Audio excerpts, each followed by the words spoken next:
If you check it on your end, make sure it's all right. Okay. Hey guys. Oh, your audience will see it in a moment. Oh, now we're live. There we go. Now we're live. Hey guys. Hope you can hear us. Hope you can see us. Hope somebody shows up. Says video stream. Is it doing anything? Yes, it is. How do we sound? Oh, some people saying hi, so I'm guessing it works. Awesome. Good to see you guys here. Why am I always on the wrong microphone for this? I've got this amazing microphone. It doesn't sound quite right.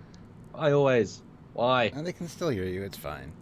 I don't sound ASMR pretty, do I? I'm not Mr. Chat Show host. I'm just... This is Trek Yards After Hours. This welcome, is Trek Yards. welcome, folks. So we got some smooth singles for you tonight. Yeah, I know. So Samuel, do you want to share this post on the page so that people can come see? I can. It's only my job, isn't it? It Let's is. do that. It is. And you welcome the people. Welcome all. I do the... Random Game User 42 is here. We didn't even tell her we were streaming. She probably read our post though. That's... Oh, okay. So she's awesome. She's always on the ball. Even when I just decide to do one off the cuff, she's here. So thank you. That's a cool thumbnail as well, Stuart. But I like it. I know, right? But Captain Foley never hits me back on my comments. I try to hit everybody back. Sorry, Chris Jackson.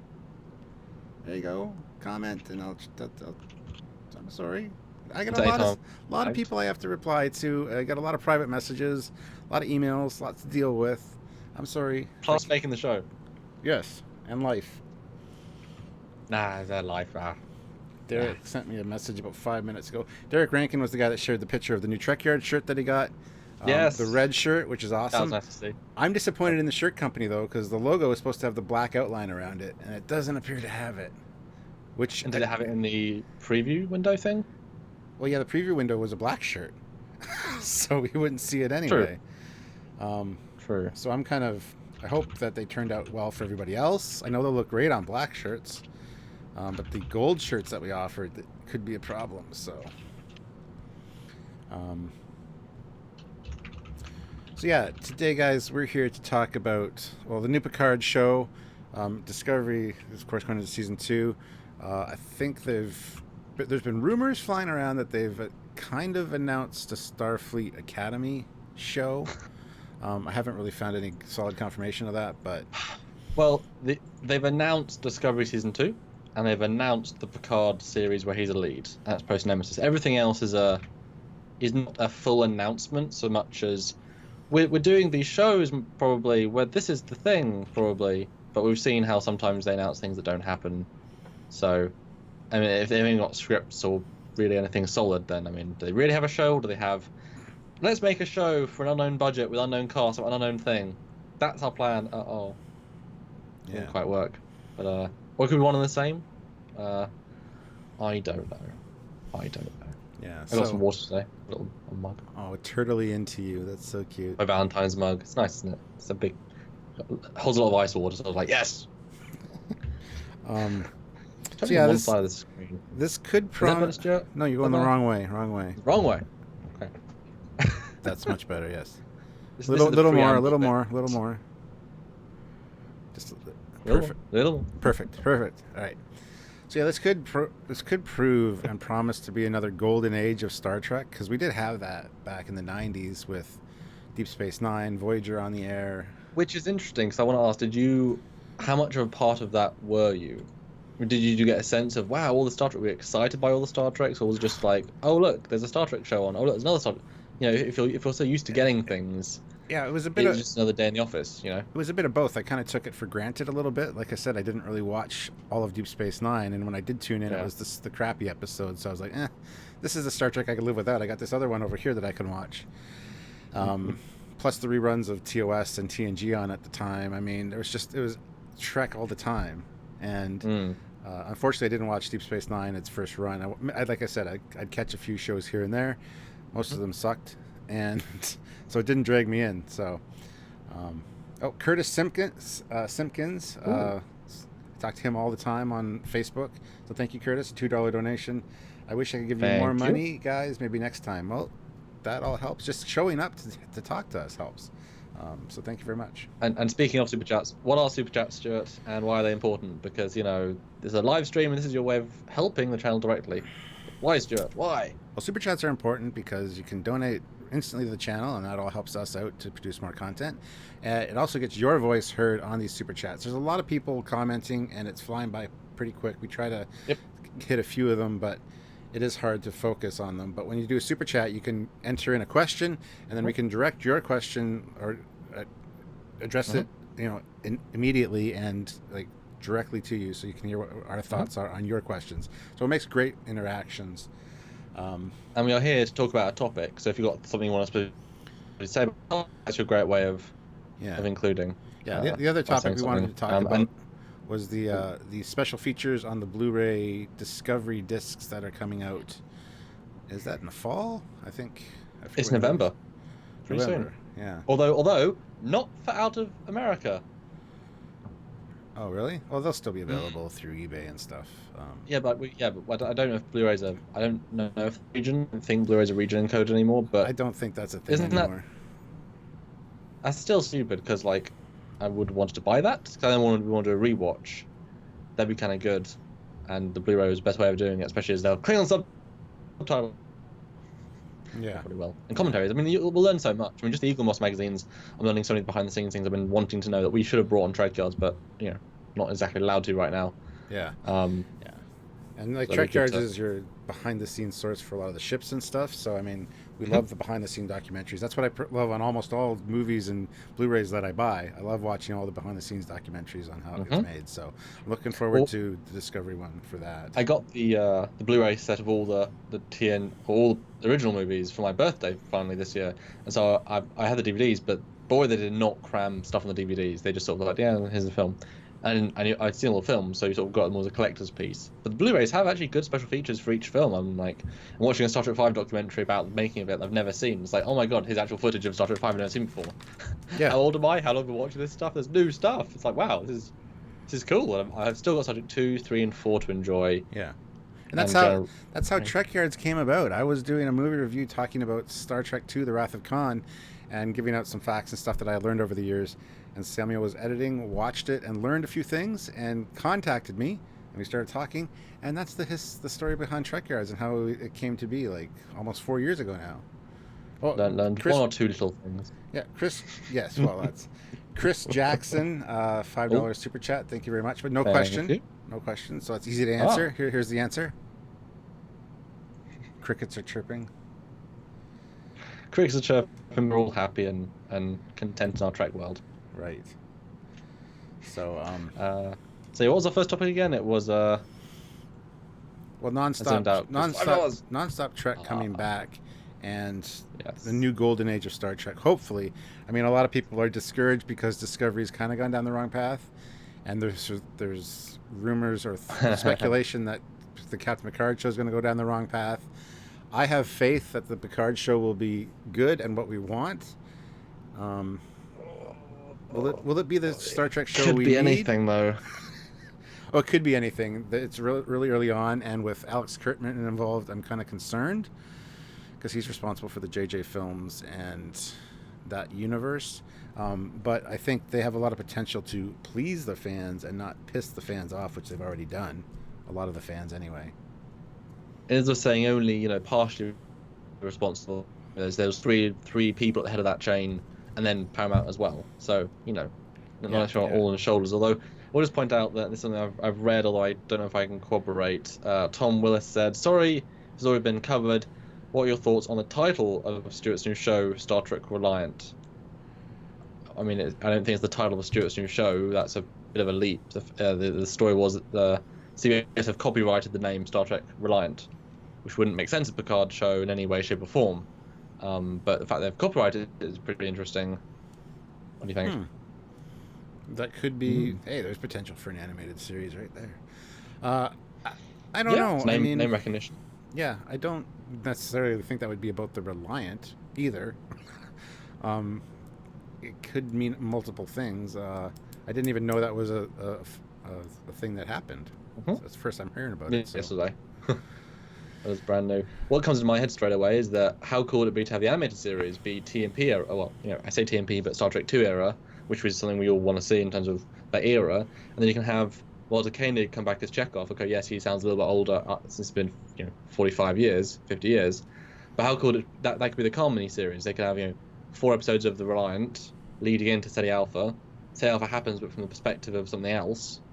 And then it ends in this fiery fireball, but you see it from a different perspective. Ooh. Could be kind of interesting. Because, I like the captain, I like the ship, I like the people. And how cool that is, like a 6-episode miniseries with Koenig getting to be a character. A real, he's he's not the star of the show, even though he is the name actor of the show. And that actor who played the captain might still be alive. I mean, why wouldn't he be? That'd be kind of cool. Bring them back. I'm going to research that. The captain of the Reliant? Terrell? Yeah, he's still alive. He's I assume he would be. No, he passed away. Okay. He passed away a few years ago, I believe. So, yeah, I mean that makes sense for the Khan miniseries. Do I want that? No, I don't think so. I keep saying that about this Khan miniseries. I don't. It'd be interesting, like for truth, fans of the show. I just don't know. I don't know. I could go without seeing it personally. Well, that's why having it be sort of the Chekhov story, but the name Value of Khan. I mean, that'd be a nice way of having it add something. I mean, it's the prequel to Wrath of Khan because they love prequels. But I do think it doesn't make any sense to have, Patrick Stewart be Star Trek Reliant. I mean, that doesn't make. But it's interesting. But things the copyright could be for a game. You know what I mean? It could be for a mobile game. I mean, it could be anything. Could be for a. Yeah. So it's interesting, and I'm glad Paul caught it, but it really doesn't tell us anything about anything. Yeah, not yet. Adam Boots, £2 donations. Thank you, Adam. Just wondering if you got my email the other night. What was it about? Adam Boots. I remember seeing Adam Boots in the. Let me take a look at the email. Okay, I'll talk to the chat then. Yes, you do that. They'd have to cost the third Chekhov. No, use Walter Koenig. Remember, we said audio drama, so you can have Zeresh Beck, Bradley Briggs. Yeah, I'm finally here. Hey, fine, love you guys. We love you too, so much. Ooh, $5 super chat. Thank you so much. Not a banned account. Oh, yes, Stuart. So yeah, he had an idea. I love the Eagle Moss ships, but I wish I had more space. Looking forward to a chance of meeting Samuel there. Oh, he's the one that won the ship last time. In our last super chat, he won the Romulan shuttle.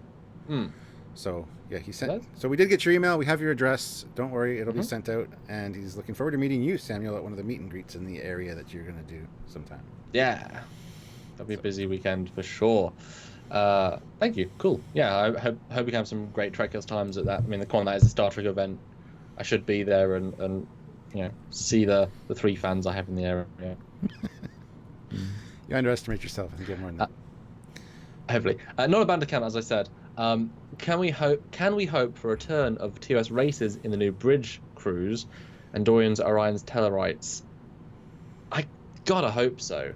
This is one of my biggest peeves, which is weird considering how small about the new Star Wars movies is that they completely ignore all the old races, even from games and such, which are old races if they're not the most canon, in favor of inventing new races that are for the most part background and we never care. And it is just to sell toys. And that was one of my biggest pet peeves about Enterprise is introducing the Xindi when you had a whole whack-a-load of other stuff you could have done. Yes, but you liked it by the end. I had to years later I had to rewatch it, and yes, it was a great storyline for season 3, but I mean, there was no race in Star Trek that could match up to what they were trying to do with the Xindi. The Interstellar Concordium, it's the exact same thing. 5 species, all under one, and that was created by Josh Spencer, who recently passed away for the game Starfleet Battles. But it was the same thing. The Interstellar Concordium was one race, but multiple. There was an avian one, there was a reptilian one, and they kind of stole that idea and made it the Xindi. So I guess they just didn't want to pay royalties. Well, there you go. They did use a side canon thing. The names just got changed between Enterprise and TMP. Yeah, I'm sure we'll see other races back. That'd be awesome. We've got to. I mean, come on. Why waste the R&D to do new ones? People the Trek, the Star Wars universe are universes into themselves. Use what's in the universe. You know, you don't have to.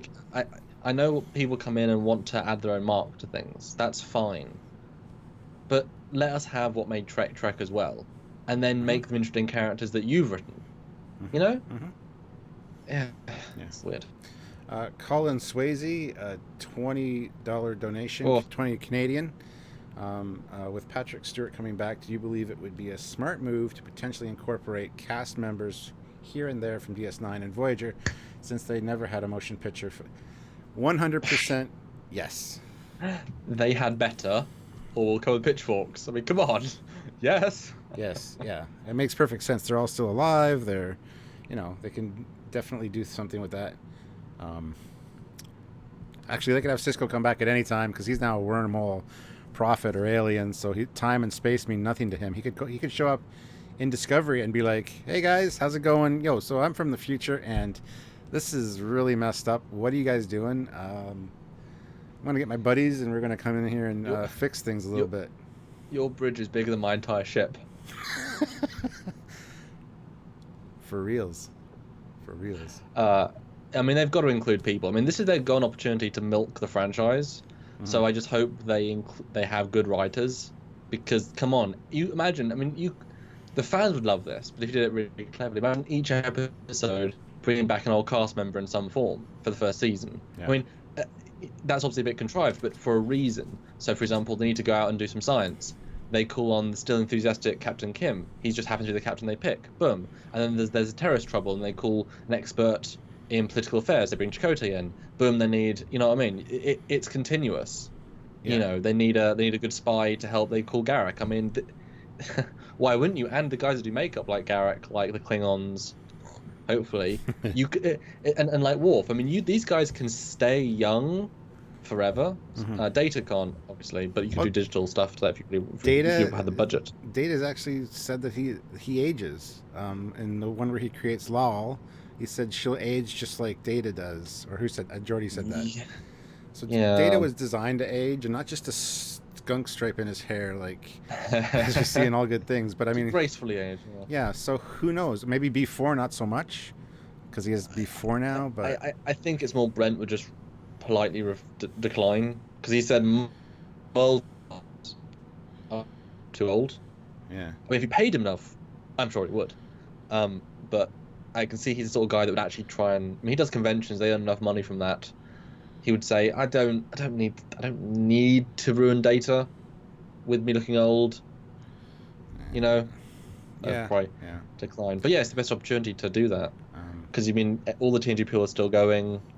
I mean, even the TOS, you could bring back Kirk. Why the hell wouldn't you want to? I mean, I said before, and I'm sorry to be on another tangent, but Generations is such a waste of these captains coming together. You know, if you need one chance, it's not the way you do it.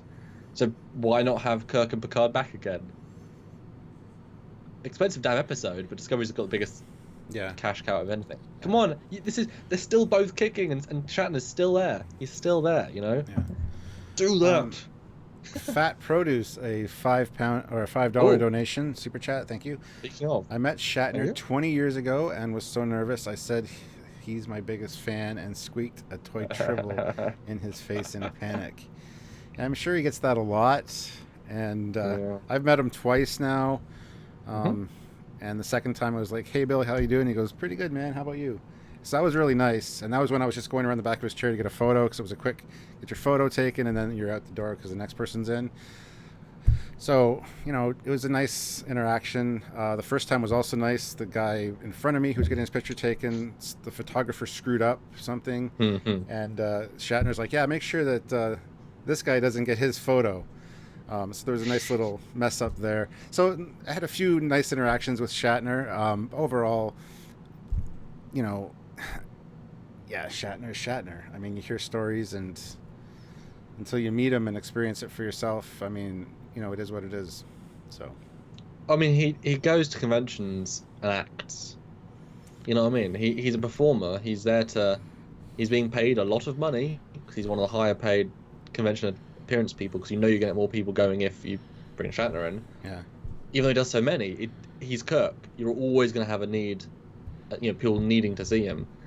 But yeah, he's professional. He really is. I mean, he'll have tantrums if things go wrong, but he's been doing this for, conventions for 30 years. Mm-hmm. He's done more than any of us can ever go to on probably us and our children's lives would go to, Yeah.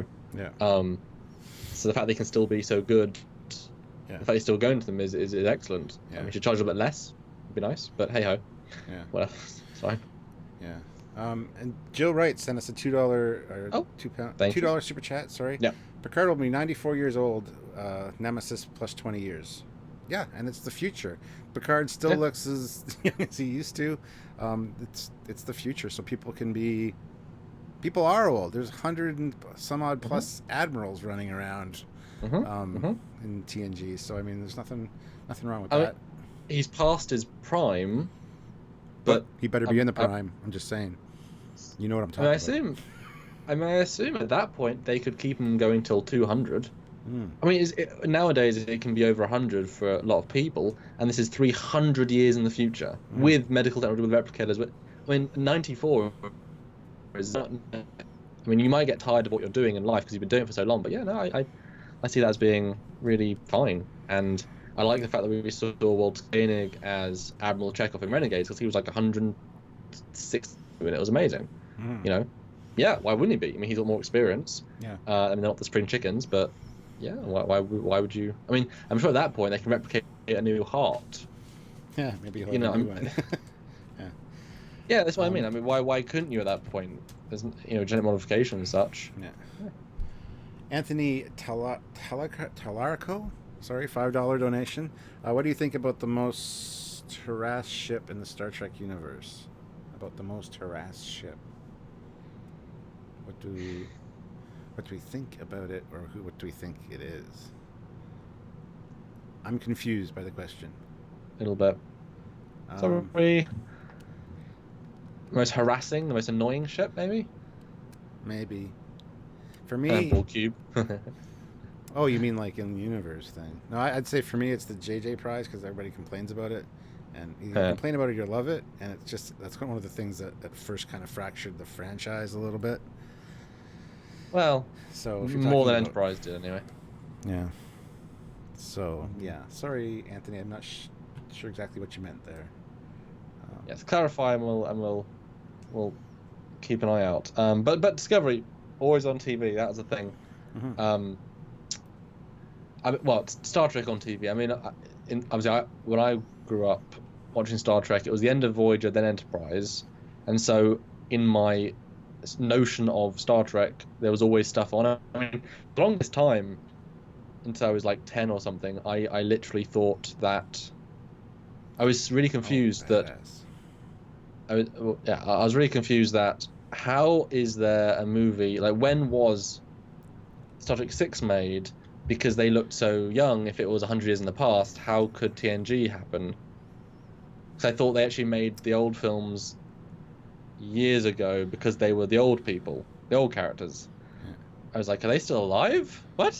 Is the old generation? How's there a new TOS movie coming out? I thought they... Sorry to interrupt. Anthony clarified he said the most badass ship. So... Let's see. The most badass ship in universe? I assume so. Defiant?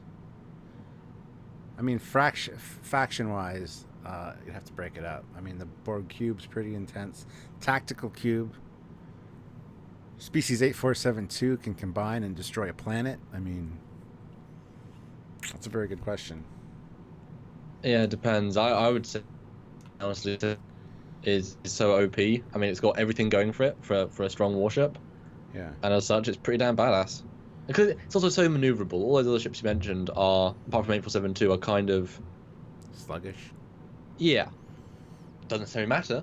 Borg tactical cube. Scimitar. There you go. Yeah, that's what I said. Oh, you did say scimitar. Sorry. I haven't been listening. Are you looking at chat? Yeah. I know. That's fine. Yeah. There you go. I'm done then. Fine. But Discovery. Yeah, what do you think about having all the time? I love having Trek on. I love, talking about it and watching it and, getting the little tidbits and, nods to the fans and stuff. I love that. We just need to see more of it. I hope season 2 brings a lot of that in. Visually, it looks like it's going to. Story-wise, I really hope that they can pull up their boots a little bit and make it work a little bit better than it has. But I'd love to have non-stop Trek. The Picard show, Discovery, the Con miniseries, if they do that, whatever they do, would be very awesome. Hopeful 3135, £10 donation. Now that Patrick Stewart is returning as Picard, when do you think Shatner should have returned, if at all, in Enterprise, the J.J. Abrams movies, Discovery, or at some point in the future? As Kirk?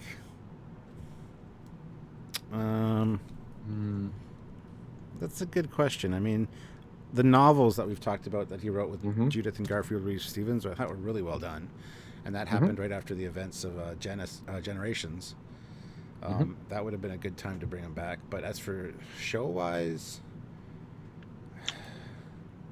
I could see him coming back as in one of the new Kelvin films somehow. I wish he was 10 years younger. Well, Chris Pine doesn't want to play Kirk anymore, apparently. So that's not what it says. That's not what it says. I know. But that's what they're making it out. That's what they're making it out. Will he come back as? Yeah, they love the spin, don't they? We want to get views, so we'll do spin. We try not to have spin on the show. We try just to talk about stuff from both angles.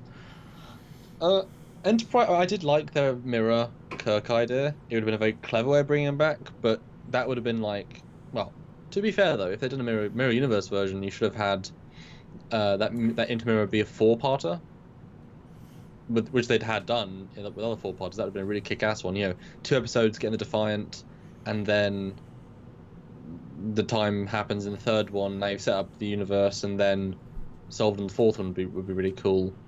And then because he's from the future, he knows how to use the Defiant. They don't, so he takes over the Defiant, and then you see, how cool would that have been?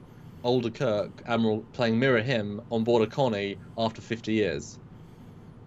How cool would that have been? That would have been epic, them both together. But Shatner would have had to have loved Star Trek to wanted to do that. No. He said yes to the idea. Just improve the script and pay him enough.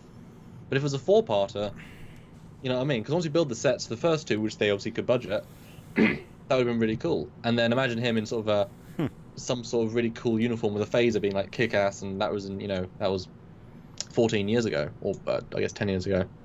That'd have been cool, and I think Shatner could have had a lot of fun with that. Because he wouldn't have been Kirk, could have been Mirror Kirk. Good answer. Yeah. And I just want more Mirror Universe, and it gets me more TOS as well. Yeah. That would have been cool. Not a banned account sent another $2.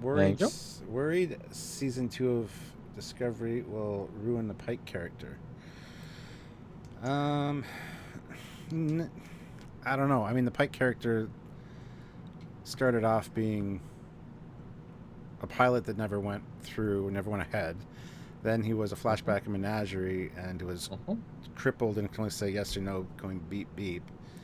So it wasn't like it's kind of like the Boba Fett of the Star Trek universe. I think everybody wanted to see more of him. So will they ruin Boba Fett if they do a Boba Fett standalone movie? Chances are good. I mean, they already kind of ruined him as being a clone of Jango Fett. So there's always that potential that they could ruin a character, but there's also that potential they can just expand on the character and open up so many new possibilities. So, I mean, he wasn't much of a character. No. We've talked about this before. Yeah. He had character traits, but he wasn't given the time to shine. And so this will be, I mean, beyond Bruce and the JJ films, which he did a fine job on, should have been more of them. That would have been nice. Yeah, I mean, they'll give him the most characters he's ever had. It's just a question of the writing. Will the writing be good enough? And that's kind of the problem with Discovery so far. The writing hasn't been on point. And honestly, you've got to ask the social justice question, since we know that's more where they're going with this, making a more deliberate attempt to make a statement as opposed to letting it be like the 60s and just sort of let it lie where it is. You know, will they make this man, this this whatever, the butt of all the jokes, the butt of all the problems? You know, he's the captain of the Enterprise, and to make Discovery guys look better, he has to be stupid. You know, even though we know he must be a higher ranking captain, He's in charge of one of the 12 colonies, the most prestigious commands in the. Well, I'm sure that's not canon anymore. So why do I even reiterate that? Yeah. Yeah, so I don't know. There's potential to do it both ways, either enhance the character or destroy it, and it just depends. And fingers crossed. Colin Swayze sent $5 super chat. Thank you, Colin. Of the normal factions, what do you think will be the largest change to their civilization? Political, territorial, technological, or alliances? Of the normal factions, what do you think would be the largest change to their civilization? Does it mean in the in Picard show, I assume? Yeah, that's what I'm thinking. 20 years in the future, because there's going to be a lot of ramifications having gone on. Because, like it or not, Remus or Romulus still got destroyed by the Hobus star in the Prime Universe. So there's that shaking up of the Romulan faction and the Romulan Empire. It's a very good question. I don't know what to say. I mean, like, the Klingons, will they still be our allies? They kind of, they're, they like to kind of flip-flop. They're our allies, and they're not, then they are, then they aren't. So 20 years, a lot can happen in 20 years. I'd be cool if Picard stepped in the role of the missing Ambassador Spock to start with the reunification program, because he was there at the beginning of it, and he mind melded with Spock and Picard and Sarek. Yep. So that would make a perfect jumping off point for this show. Him deep embroiled in trying to fix the Romulan Empire. Political thriller. Yeah. Yeah. So. Yeah. Yeah, it depends. I mean, I never liked the idea of Romulus getting destroyed because it does break the world, and they never addressed it further. So it's like how much. Obviously, Stowe did, and they were quite dramatic about it. But I mean, last question here. This is post-Dominion War. The peace is there. Do you really want to see another war? And you know what I mean? I don't want to see another war. I think we've done that already. I want to get back to the TNG first couple of years. Roddenberry's vision of everything's peaceful. They're out doing exploration. So yeah. Paul Danziger, $10 donation. I would love to see Andrew Robertson back as Elam Garrick, one of my favorite characters. What do you guys think? I think that'd be absolutely amazing. Well, yeah, it's one of the things that any alien makeup can come back for a lot longer. There's a great show called Red Dwarf in the UK, and out of the 4 characters, Lister has aged the most. It seems Chris Barry does really well, considering his hairline's just less, but boy, they make the most out of it. The Danny John Jules, stupidly young looking, considering he somehow kept it. But the android character still looks the same age-wise after 20 years. That's amazing. It's amazing. So he can do it forever, sort of thing. So same thing, Garrick. I mean, obviously they're aging as people, but it can't be as spry. But you give him a new lease of life. And I'd obviously love to see Martok, J.G. Hertzler back. I mean, I've met him God knows how many times, and he's so that character. He brings so much of his enthusiasm. He's not actually the character, but he adds his juices, his energy to the role. I mean, just Michael Dorn would be enough, Dorn as the Klingon ambassador, as a recurring character, Picard as a primary ambassador. I like the politics idea, because they would have to go exploring different planets, and then you'd have Data or someone similar, or Captain Kim, or Captain whoever, Captain of the Enterprise F, or the Prometheus B, you know what I mean, or the Excelsior C, something else. So you get another hero being in that, and then, absolutely. Yeah. Richard Kennedy, £4.99. Samuel, are you going to Destination Star Trek? And do you think Jonathan Frakes would guest star on the Picard show? It seems he's just into directing, etc. Well, I'm sure he'd come back to be Captain Riker. Or Riker. Captain Riker. Yeah, bring back Captain Riker, obviously. Yeah, no, I am going to Destination. I am hoping to be there both days, all 3 days. There's some weird travel things that I've got to deal with to get there. But I mean, for you guys, I want to get some prints signed by the legion of amazing actors that are going, so we can then sell to you and get some really cool exclusives. What ship, what actor. It's going to be kind of fun. And see the Eaglemoss booth and see the Versaries booth, because we're partnering with those guys. So Yeah, I'll go and like Stu said earlier, I want to have meetups so you guys can get to meet me and I know people come from around the world for that event, so it'd be good to meet you and I can buy you all around drinks. Yeah. Oh, Adam Boots donated £5. thank you. What would you think of an episode set in at Starfleet Starship Museum in the Picard new show? I would love to see all the old designs together in one place. I would love to see the Starship Museum visited for sure. To see the ships, out around this orbital ring or whatever, all docked. That'd be really neat. I would absolutely love to see that. There's a chance for so much canon in this show, if only they would use it. Just use the canon, show the canon, embrace the canon. Yeah. Well, I'm having a look at this destination page, and I kind of, they keep missing certain people coming to conventions I go to. Certain people, I've got most of the TOS people, but people like Michael Dorn I still haven't got, so I might have to get his photo shoot and Marina Sirtis, and cause I don't like paying too much for a person.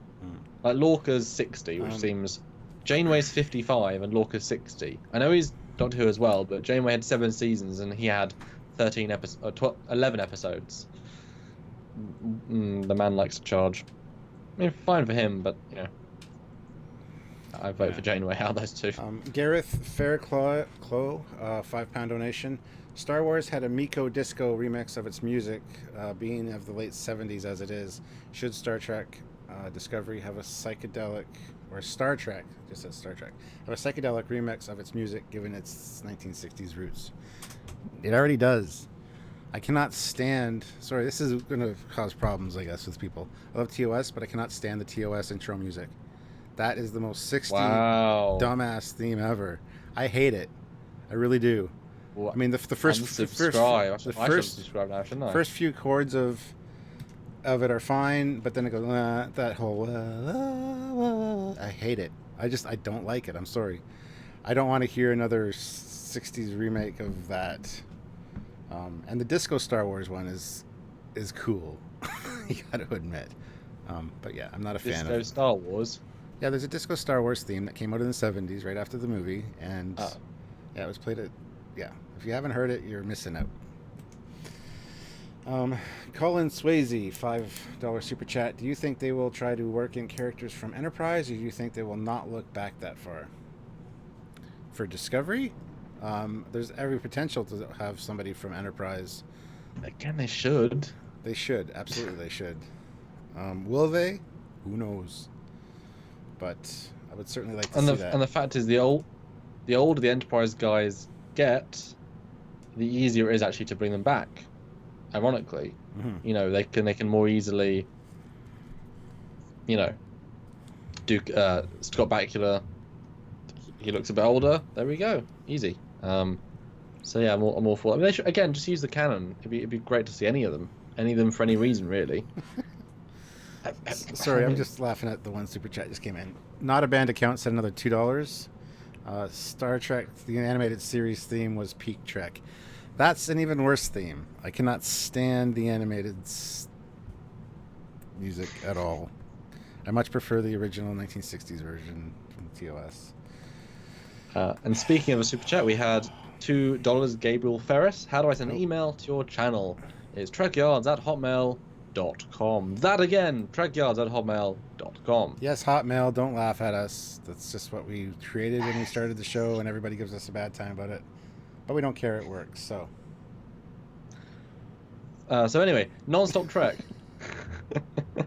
Non-Stop Trek. I mean, define Non-Stop Trek as a concept. I mean, they can't have a constantly every week show. You can't make 50. Well, I guess you could make 50 episodes a year, but that would oversaturate, wouldn't it?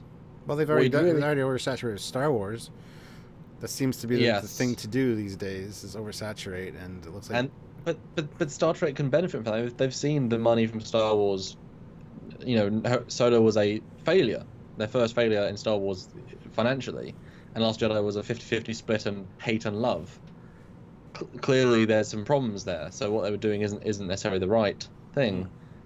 But I mean, would you want to see Star Trek with only maybe like a 2 month break, a month break between shows, or and then maybe the mini episodes in between? I mean, could Non-Stop Trek be 11 or 13 Discovery episodes, then like 6 mini Discovery episodes as like cheeky post credit, but like full post credit scenes, and then you have the 10 episode Picard series, and you have another 10 mini episodes with them. I mean, you could do it that way. What do you think? Yeah, there's multiple ways to do constant Trek, and I don't think 52 episodes a year is necessarily a good idea. Like one a week. Yeah. It's to have multiple shows overlapping and in seasons. So just as one season's ending and it's last month, you start the next one. So you got like, but then again, you got that oversaturation problem. People are going to go be like, I can watch it anytime. I'm not going to watch, which causes a problem. So, but it is all access. It's a little bit different. It's always going to be now I can go watch it again. There might not even be as much this week on. It might just be a case. I mean, could you imagine if they did the Netflix formula of releasing all 13 episodes at one go? I kind of like watching it week by week, even though it's a little bit annoying. But let's just speculate and we kind of ruin it if we just knew all the answers after one evening of watching. Yeah. Mr. Poshny, £10 super chat. Thank you, Captain and Commander. Glad to catch you guys live for once. Glad to catch you live. We're going to be doing this like every week, so you'll be able to catch us more often. Is there any story or ship content from Star Trek Online you would both like to see added, even in a small way, to the new Picard series? That's a great question. There are a ton of ship designs I would love to see. Yeah. That I got to say. Storylines, I mean, there's some really good ones in Star Trek Online. Do we need to see them? Well, we saw them in Star Trek Online. So, I mean, mentioning them or having reference to them, yes. Yeah, if it ties into the same universe, because Star Trek Online is CBS licensed, if they do that, that's fine. I don't have a problem with that. Just do it properly. That's all. I played the game 3 times, sort of all the way through, as it came out, in the middle, and then when they launched the FPA, and then after. But I liked personally the one where you go onto a Starbase space station, and then the entities that were in TNG that took data back in time, and those guys, it then took you back in time, the TOS version of the station, and you had to, and then the level's fun because you got to play in it once dirty and then once pristine with different sound effects and stuff. And TNG Klingons, then boom, TOS Klingons. That was quite cool. And so similar thing. It'd be kind of nice to have like you go on a new Starbase design, but it's an old station from TMP, and so you start the episode as a two-party. You start the episode with the sets looking post Voyager, and then something happens that shifts Picard or whoever the team is into the past, and it suddenly becomes Star Trek 6 era. And if you've got the set, you just redress it, repaint it, redo the LCARs, and then you've got Star Trek 6 costumes. Same story, different timelines, and it'd be a great way of having a bit of fun with that. We've seen it before with Tapestry, and that was really great to see those uniforms back again. And obviously, yes, it's Enterprise, but what do you think about that with that sort of take on it? Yeah, I mean, he's not sold, everyone. He's not sold. Well, no, it's just that's probably one of the best ways to do it. Oh, yay! Ha! No, yeah. I don't think they would do that necessarily. What I think they'll do is mention Star Trek Online events or things leading up to it. 'Cause Star Trek Online's after this series will be taking place, I believe. Yeah. Like another 20 years? I think it's more like 10, but yeah. Yeah. I think, yeah. So we might see the lead up to this kind of stuff going on, or the guest appearances that were in Star Trek Online, get hints at what they're doing in Picard's time to tie in. I bet you if Stowe just made mountains of money, like it was an unbelievable success, and they would say, well, damn, we've got to link to their canon, but obviously they don't want to be locked in by what these writers have been doing for 7-8 years, doing amazing stuff, although a lot of it is very gameplay mechanic-y, meaning kill these 8 Klingons, kill these 9 Klingons. Yeah. I mean, you massacre millions in that game.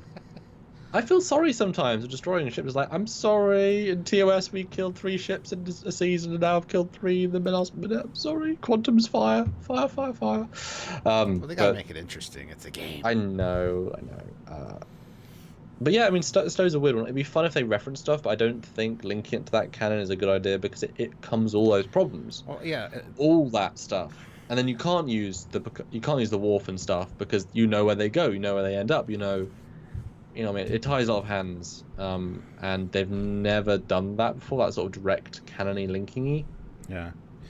And again, if they do that, then Yeah. they're shoehorning themselves into a time in the timeline where they have to abide by what happened before and what happened after, by assuming that the Star Trek Online stuff is actually the future. And we want to get them away from shoehorning themselves into the timeline. We want to see new content post Nemesis, and that's what we're being promised. So I'm happy about that. So I don't know if I really want Star Trek Online stuff brought into it. I would be perfectly fine if Star Trek Online was its own entity. Yes. Separate. Then it can do its own thing after the fact. Yes. After the show, whatever. It's it's difficult. And someone just said it's 2379 is Nemesis, 2399 is 20 years after, and Stowe's 2409, so it's 10 years before, which is about what I thought. So it's a good amount of time. I think what we've said before is that we want it to go forward. Yes. And so as long as they have a good idea, this is their allowance to make new Trek, to push technologies, to show all the Discovery tech, because it would be fine. I mean, it could do with being a little more Star Trek-y, honestly. Get Hans Zimmerman or something in as a production designer just to help a little bit. Although I do think they're gonna allow a retcon of Discovery stuff in this. By saying, we've had this technology for 250 years. Or they're going to reference the war with the Klingons that never happened. I really do care more about the aesthetics and the timeline stuff, because the timeline stuff you can imagine with the right aesthetic. That stuff can be. Yeah. Okay, now it's what we think it should be. Whereas the aesthetic stuff like holograms and a little bit too far. Yeah. Not a band account sent another $2 super chat, so thank you. Yo, not a band crazy account. Man. Not a band account. Just donates every super chat, and that's awesome. Thank you, even if it's small amounts. Sir, your account will not get banned ever here on Trek. Not by us, exactly. Yeah.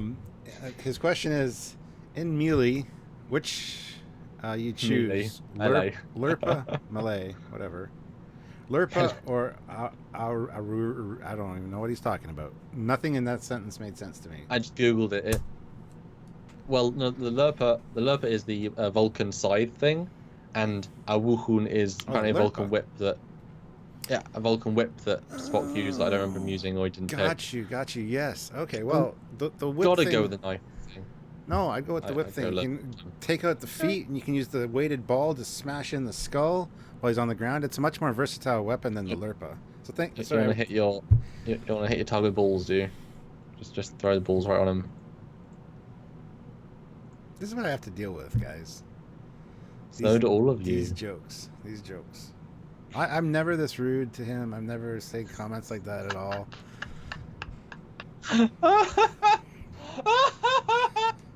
While he's laughing hysterically, we'll address a £5 Gareth Furclow super chat. $50 for Sam to do a first reaction to the Miko Star Wars theme. Make it so, people. So if somebody pays $50 or £50, Samuel will play the Star Wars disco music and listen to it for the first time live here for you guys to see his reaction. I've got the video. You do? It's 3 minutes. It's 3 minutes 28 seconds. He's not going to listen to it though until pounds, 50 USD to 39 pounds 20. And it's worth saying though that the guys, these donations do make a huge difference. Already we've earned 3 days worth of money. Seriously. Our videos don't make a lot of money, guys. And right now they're doing a little bit worse with many reasons. So every single $5 is actually a decent chunk of an episode, and so you're allowing us. These super chats are allowing us to continue at this point. So that is really amazing. And so anybody wants to give us £39.20 or $50 is like quite a lot of money for this channel. It might not seem it, but it really is. And I'll happily do a first reaction of this Mechio Star Wars theme. And good news for everybody. just so you all know. Good news, everyone! Good news, everyone. Samuel has finished the Saladin episode, and I have screened the Saladin episode. 1 or 2 small changes in it, but it's ready-ish, and it'll be out eventually. But it is. Couldn't help it but is throw it done. in there, could you? I had to. Everybody's been looking forward to it. Who's excited about the Saladin? I want to see the comments. Excalibur Shipbuilder sent us $2. No comment. That's a good name. Oh, it's a an cool name, awesome name. We should use it as for one of our Trek Yards originals. This ship was built at the Excalibur shipyards. That's awesome.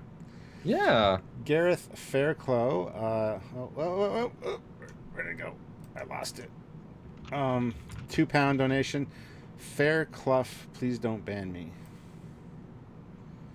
We won't. We won't. There you go. $5 Canadian from Reaper of the Wayward Souls. Also a good Also name. a good name. They need to finish the Temporal Cold War storyline that could explain some of the changes with Star Trek Enterprise, which began in First Contact. Absolutely. And I just saw the beginning of season 4 of Enterprise the other day, where they went back to World War II and again the Cold War, and I'm like, yes, I remember seeing this and going, this is still a thing. It can be fixed. It can be explained. And it kind of pitters out and goes nowhere, really. It's like a shame. Yeah. It's one of those really bizarrely in-universe. I liked the idea of the 29th century time agents being the best, being the ultimate. You know, how can the 31st century war exist if there were 29th century agents stopping things and doing things? I mean, you can't have 2 autonomous time units that both exist outside of time. I mean, they must know each other, they must deal with each other, you know, and if you can detect time like 29th century guys, how can they not know who the 31st century guys are? But then if you know who the 31st century guys are... It's a different universe. Different reality, different quantum state. Oh, yeah, Enterprise, yeah. Rum Truffler. Rum Truffler, there's a name. So Rum Truffler, £2 super chat. Thank you. Was the cellular peptide cake a lie? No, it was delicious. It was very delicious. It had mint frosting. And I enjoyed mint frosting. So. And it was the funnest thing to eat. Just stab. Well, the stabbing was the funnest bit, to be honest. You know, I really liked Troy's episode when she learns to become an officer. That's a really good episode. A lot of people are ready for the Saladin class episode, except for Derek Rankin, who says the Saladin sucks. He's the one that just got the Trek Yards red shirts. Now he's wearing a red shirt. You don't know. You got to be careful. Well, we don't know what effect a Trek Yards red shirt will have, because this is our first run of them. So maybe he's going to have great luck wearing a red shirt. So. Anyway, back to Trek Always on TV. Always go back to the topic. I would like the idea of the mini episodes, because you can film a 6-minute mini episode in one day. You could edit it in a week, and there's either no VFX or you stock footage.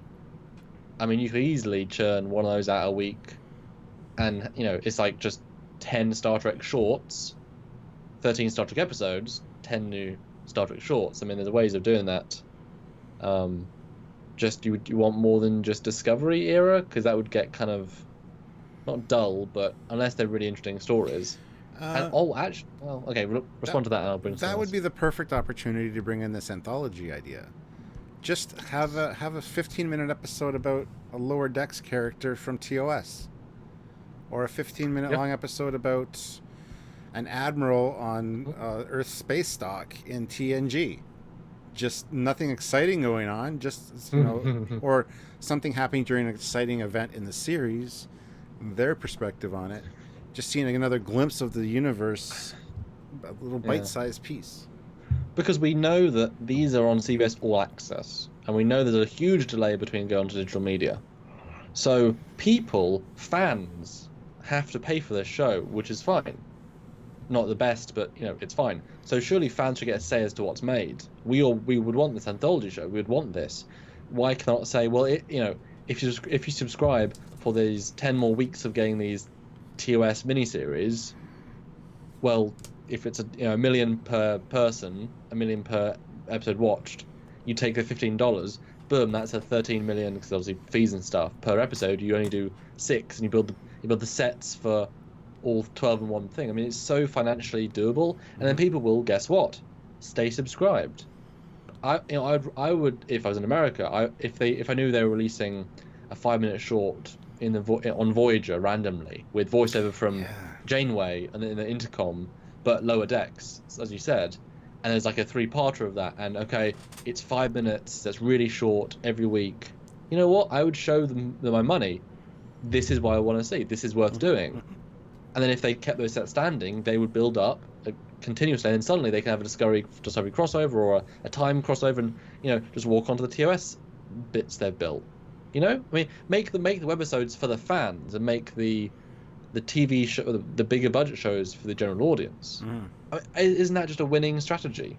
Instantly a winning strategy, and a lot of green screen stuff, a lot of whatever. But I mean, honestly, just imagine this scene. We're back in the TNG mess hall. Really nicely lit, bit more self-illumination, bit more sexy, so it's a bit updated. And someone sits down, starts to drink a drink, and then someone else comes in. She talks about she's about to be promoted and the nerves she's having about being promoted, and what this might mean. And just listen to her ramble about being on a starship, and then you hear Riker in the VO saying, meet me at the captain's quarters or something, and then she comes back. There's a time gap. She comes back. She's been promoted, and you see the genuine affection, and you hear about the characters, and you hear about the love of Trek, and he's all the time just eating Star Trek food and reading a book. Like, just the energy, this little moment of finally this character got promoted after 10 years on the ship, and you hear a bit of Riker, and you get to see the energy, and you see Bolian, and you talk to Mott for 10 minutes, for 2 minutes in the scene. I mean, just a little moment like that in the mess hall. Would you watch that? Would you love that? Yeah, because it would add to the world and be nice. Sorry, I got to jump in here. Excalibur Shipyards, Bill McRae asked the question. Again, thank you. Have we heard about Pine and Chris Hemsworth walking off set? I feel like that needs to be a separate live, though, because it's quite a big discussion. Yeah. And we can talk about that a lot. So, yes, we have, and we do have our thoughts on it, but yes, we will talk about that at some point. Sorry, there's been some more super chats. We just got to get these before they disappear. Yes. Gabriel Ferris, $5 super chat. Love the channel. Would you like to see a Section 31 spinoff? Section 31's kind of been done to death, in my opinion. It's been brought up way too often for something that really never existed. I don't know. It's funny. I was more interested before I saw Discovery. Gonna be honest. If that makes any sense, like the idea of what they could do, but the way they've done it, I'm not overly interested. I don't know. Maybe it'd have to be a different sort of vibe, like not what we'd expect. Almost like the most positive show ever, and yet suddenly on a dime it turns to horribly dramatic means to achieve their goals, but with a smile. Like, he's totally justified in what he's doing. He's totally, this is what I should do. So it's like the opposite to what you think the show would be. Not this dark, gritty, underground smuggling sort of thing where he's murdering people left, right, and centre. No. Give us something weird and different. But different to what you're expecting. Does that make sense? Yes. Yeah. Yes. So I don't want to see a Section 31 show personally, but Mark Lawrence, $22 donation, $22 super chat. We know Mark Lawrence is a good friend of the show. Hey Samuel, did you ever sit down and watch that Spaceballs Blu-ray I sent you? We only got a Blu-ray player last month. So soon. Lies. I told you guys that I've didn't have a Blu-ray player at that time, and you sent it anyway. It's like, oh my god, no, it's I've now got a Blu-ray collection. I'm really excited. I've got a Blu-ray collection, so yeah, it's in there. Yeah, maybe you should do a live review of it, as in watch it and do a super chat live discussing Spaceballs, the first time review. You should. That'd be kind of cool. Tim Theo, $5 super chat. Did the adpocalypse affect Trek Yards? Has Trek Yards ever had a video demonetized? Yes. We actually had a copyright strike, one copyright strike, and it was for episode 3 of the Orville, our review of it. The one where Bortus had a baby girl. That one had to be taken down because of a copyright strike, which lasted on our account for 3 months. It's now gone. There was no warning. There was nothing, and we couldn't really do anything to fight it. So yes. And we were very positive in the episode as well. We were like, we loved that episode. It was and it was very strange. It was very, and that really changed how we did the Orville reviews, and that was a shame because we really liked how we did the Orville reviews. Yeah, it really hit us hard. So yes. And the Apocalypse, yeah, it did affect us. We fought through it by increasing our content levels. And you noticed we went to like one a day for a while. That was to make up for the. That was necessity, honestly. Yeah. And now there's weird internal stuff with YouTube, that meaning we're less analytically relevant, less views. So again, even though there's not an Apocalypse, we're being heavily affected. So these sort of super chats. So honestly, I gotta say, if you guys are a fan of the channel, even if you watch our videos, if you just let them play in the background all the way to the end, because watch time is very important, and a lot of our average watch time is like 8 to 11 minutes. So people turn off before the end or whatever. Just letting it run in the background, I mean, that's kind of cheating the system, but it really helps us out in the analytics. Also, imagine the playlist of 300 episodes. Yeah, just play it in the background. Play the playlist. Hit the like button. Do things like that. Click the notification icon so you get notified when we upload so we can watch. Or even if you let the ads play, don't skip the ad, or even click one or two ads. I mean, you don't have to, but that all helps the channel. And I know a lot of other channels, their super fans do that for them to help them in the analytics. So. And I think what's special about us, and it's bit us in the arse, is that we've never really pushed the support us financially angle. No. We mentioned Patreon at the end of every video, and we get maybe 1 to 2 Patreons a month, and losing 1 to 2 Patreons a month is a very static thing where it should be growth. We don't push it. We are here for the content. We're even bad at social media. We don't even push our content enough or in the best ways because we focus on the content. Stuart's a script writer now. I'm an editor. We do the jobs we do to create the good content, and we always want to do better content. But it's tricky and it's annoying, and YouTube does not pay enough. And honestly, because there's 2 of us, it would be enough for one of us, but we couldn't do it alone, either of us. So it's not good enough with both of us. And when it gets bad, and it has got bad in the last couple of months, it gets really bad because, again, both of us. Yeah. And so again, these super chats, even if again it's split between the 2 of us, they make a massive difference because we're hoping that with super chats like this, we can generate the money that we're not getting from some videos and let you guys have the guests more often. Because as you said, I remember you lamented this once in a video, we have to make videos more people will watch for different reasons to get the money. Mm-hmm. But it's still good content. We never compromise the content quality. But that sort of content, rather than stuff we know the hardcores want to see that bring really good information that most people won't watch. And if most people don't watch it, that should be assigned to us. We shouldn't make the content. But you come to us for that super unique, super special, super guest, super whatever. Yeah. So by donating $5 every super chat, or a couple of times, or once every few, these make up for that, and more so. And if this, honestly, this is the single way it will keep Trek Yards going, or correctly. Or one of the simplest ways as well is just going to Patreon. Join our Patreon. We don't have any bonus goodies for Patreon members right now. We do at some point in the future want to revamp our Patreon system so people that donate get stuff. But again, it comes back to having enough time to do that. It's a flawed system because we need to make the content to make the money. But we know that even if we had a Patreon exclusive video, we wouldn't suddenly get $500 more on Patreon to justify the extra, to justify the not money time spent.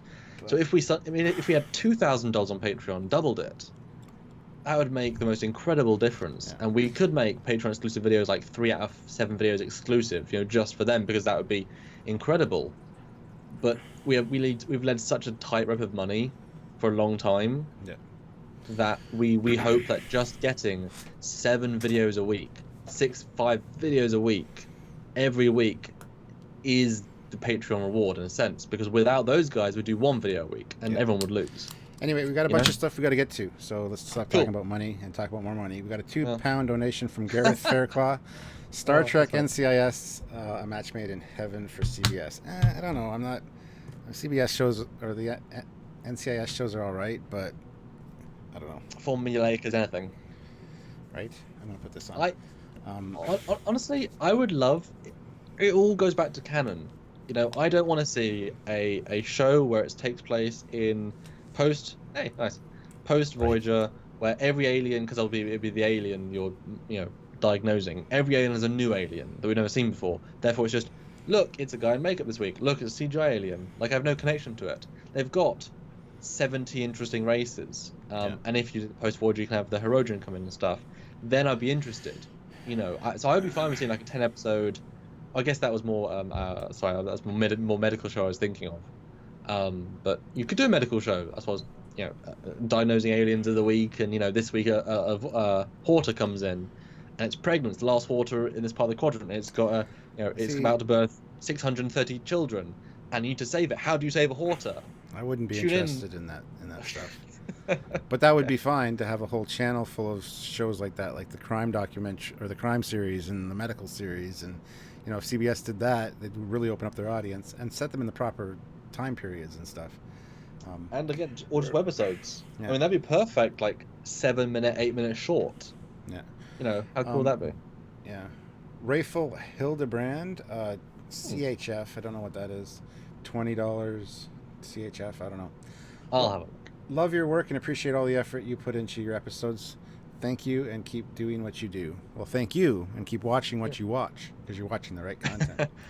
It's Frank, Swiss francs. Oh, cool. Awesome. Thank you. That was about, actually, it's pretty close We to dollars. also- That's thank you so much. Yeah, we Appreciate also that. got another £5 donation from Liam Hodgetts. Thank you. Who didn't leave a comment or a question. Okay. So Well, thank you for the money, because that, again, what's great is that we get paid in dollars, so that up converts to more money for us. yeah. So thank you. Yeah. And another $5 from Matthew Buzzatini. I'm a YouTube premium member, so I don't see any ads. Do you still get revenue off premium views? We do get off YouTube Red, but it's lower, Yeah. quite a lot lower. And But if you watch it all, it still does mount up. yeah, if you watch the video all the way to the end, that helps our view time, which helps us in the analytics, which pushes us up in search results. It helps us in so many different ways just to watch the full video. So And it's funny he says that. My instant reaction is, you shouldn't mind, because this content is free on purpose. You know, Yeah. we don't put content behind a Patreon paywall. You should enjoy everything we do for free. It's there to be enjoyed. We love this stuff. This is still a passion hobby project. We just, you know, the money we earn lets us keep doing it. and do new and cool stuff. Yeah, so there's no sense of profit. There's no sense of buy a new car. It's just so we can support ourselves to keep doing it, because as Discovery comes out, Orville comes out, new designs come out, you want to hear what we think, we want to do new renders. I mean, we've got an amazing team, always stuff going on. Yeah. Well, So no, but your support, honestly, your being a regular viewer means a lot to us. So that's why we say, even if you can't donate and such, it you know, thank you for thinking of us. And Maybe it's- someday. It's interesting because I just did a video on my Camaro that I released on my Captain Foley channel as part of my captain's log for this last week. So not on the main Trek Yards channel because it doesn't have anything to do with Star Trek. Yeah. So go join my other channel, Captain Foley.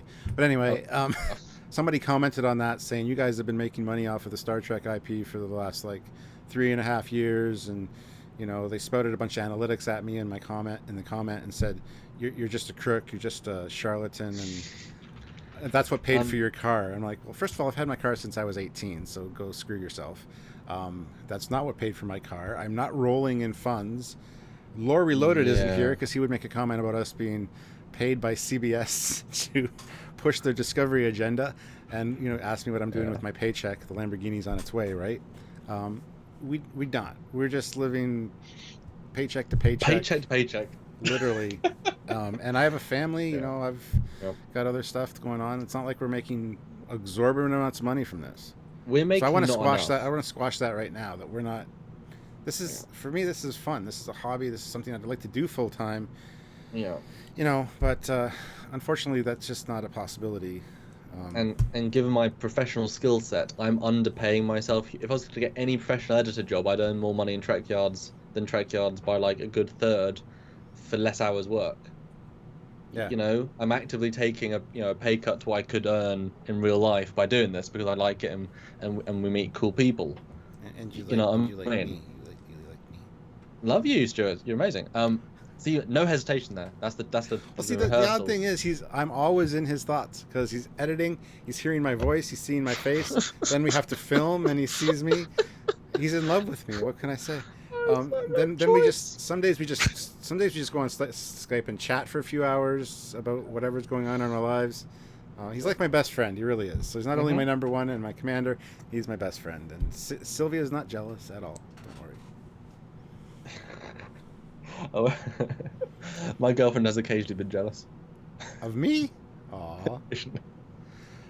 Poundimus Maximus, $4.99. Gentlemen, it's my honor to support your channel. May the wind be at your backs. Thank you very much. It's much appreciated. And yeah, those little bits make a huge difference. Like Stuart said, we don't earn enough, and these super chats are what is gonna make. Well, we do have a new show coming. Before we get into that, Alpha. I just want to address this. Gareth Fairclough, £2 donation again. So Gareth, you're doing awesome. To keep those all add up. So thank you very much. But he said it must be love, love, love. You need to do it. You need to do a Trekyards like music video to a song like that, a Beatles song. Must be love, love, love, and have like our best laughing moments. Yes. Our best. We still need to. I want to do a bloopers reel, but that's going to be a hard thing to do. But anyway, what were you going to say before I cut you off? I really want to make the edit of Mission America. We filmed so much behind the scenes content. Oh yeah, so I want to put together this beautiful thing, you know, with just I was designed to be a documentary. Literally, the way we filmed it was designed to be a documentary. Yeah, we'll see. Although we need to get a super chat that we missed, so sorry about that. Sovereign506. Sorry, what do you think about bringing? What do you think about bringing Shelby back in the Picard show as a new captain of the Enterprise and Captain Calhorn from the novels with Excalibur? Say that again. Read that again. I didn't. Bringing Shelby back as a captain. Shelby irritated me immensely, and I'm glad she. That was on purpose. I know, just like Jellicoe, but I mean, yeah, having her back being a more mature captain and not a little pissant that's like, let's do things. No, bring her back more mature and seasoned. Absolutely, I'd be fine with that. Yeah, I mean, Shelby's fine. They could do stuff with her. I mean, she was very much for that episode, but also she would be very different. What, 28 years on? Yeah, she'd be very seasoned. Yeah. Sure. Bring her back. I mean, seriously, all of them. Bring every single actor Everybody back. you can back, yes. But in a very specific role. Like I said, make this episode about fighting a lone sect of Borg, and lo and behold, Shelby's been working on, a treatment. She's never quite given up that chase. I mean, there really is that simple thing. It would make sense. It'd be cool. I mean, the problem is then all your actors are more aged. This is not a bad thing, but what they can do is not necessarily as good. I mean, no offense to Carrie Fisher, but her Last Jedi performance, her Force Awakens was rusty. It wasn't the height of her abilities. Yeah. Last Jedi was absolutely fine. So there is benefits not for that. I mean, I think Walter Koenig did really, really good in Renegades. I think he was still right on the ball. So I think people like that would be brilliant to bring back for sure. I love what Random Game User just said about Shelby. Shelby reminded me of a bossy retail manager needing to prove herself. Exactly. to the district manager. Like, look what I can do. Yeah. Stuart from Mad TV. Look what I can do. But I think when you have a really strong episode like that, and the episode, the script's really strong, parts you find more annoying fill into the whole of this was a really great episode. So I think you sort of, for me anyway, it's like that's just a great episode. She's not the best bit of it, but she's certainly not the worst. So, So I gotta ask you, Samuel, and everybody else on live here, who wants another giveaway this stream? We've got. No, it's my turn. You gave away the thing last week. No, I know, but I just realized I saw something I can show this time that's just fun. Anyway, we got this double XL sweatshirt, sample shirt. Cool. Jamal Taylor already won one. He's already received it. He loves it, apparently, I think. He said he's going to send a photo. He hasn't yet. Apparently. But anyway, if you guys are interested in winning this, somebody's going to win this in this super chat. And we got to find a new way. I'm not really a fan of the other ways we've been doing it. Well, that was my idea, so you're welcome to... I'm thinking. We've got 45, 50 minutes to think of that. So, but there you go. There'll be a giveaway on this episode as well. So look forward to that, guys. Keep that in mind. Yeah, plus, a lot of people saying it would fit them. Yeah, it's a double XL. I mean, even if you're small, on a cold winter's day, you snuggle up on the couch with a big comfy extra large sweater. It keeps you nice and warm. You got your hot cup of cocoa in your hand, or like chicken soup and sipping on that. So like the big sweaters are fine, even for little people. I'm just saying. $5 from Mark Gummerson. Mark Gummerson, we saw in Trek Condoroga, or in Ticonderoga. Him and his brother. Remember them? We saw. Tall guy. We got pictures with them. That was fun. Signed their thing. The Trek Yards thing for us to sign. So Mark just sent a $5 super chat. Do you still hate the Excelsior captain? One day you will love it as much as I. Maybe hate is too strong a word. I think I've moved one notch up from hate, and it's just disdain now. Disdain's actually worse than hate, isn't it? No, it shows more like ugh. It's growing on me a little bit. I still prefer the Enterprise B refit style. Just the add-ons and changes they did to that make that a lot better ship, in my opinion. But yeah, I still dislike it very much. Although fair to say, compared to Discovery ships, you're practically in love with it, aren't you? Sure. Not a band. At least more canon looking. At least more canon looking than Discovery. Yes. Like, you had no problem thinking of it into canon, did you? No. Not a banned account. Just made Again? another $2 donation. Jesus. For equality. You, sir, or woman, whoever is not banned, that's you. Amazing. For equality, Star Trek Discovery with a Starfleet scant uniform. The scant should have never been a thing. I hate the scant, so no. That can go away. Number one special, a $10 donation. Post-Nemesis show in the Romulan neutral zone where older Romulan ships and the Federation ships work together to fight pirates who are attacking new colonies and mining facilities. That would be fine, actually, because, like I said, there is no Romulus, so Romulans have to, find a new homeworld, and yeah, I'd be down for that, because they'd probably be working hand in hand with the Federation. The Federation want to step in and give humanitarian, even though the word is racist,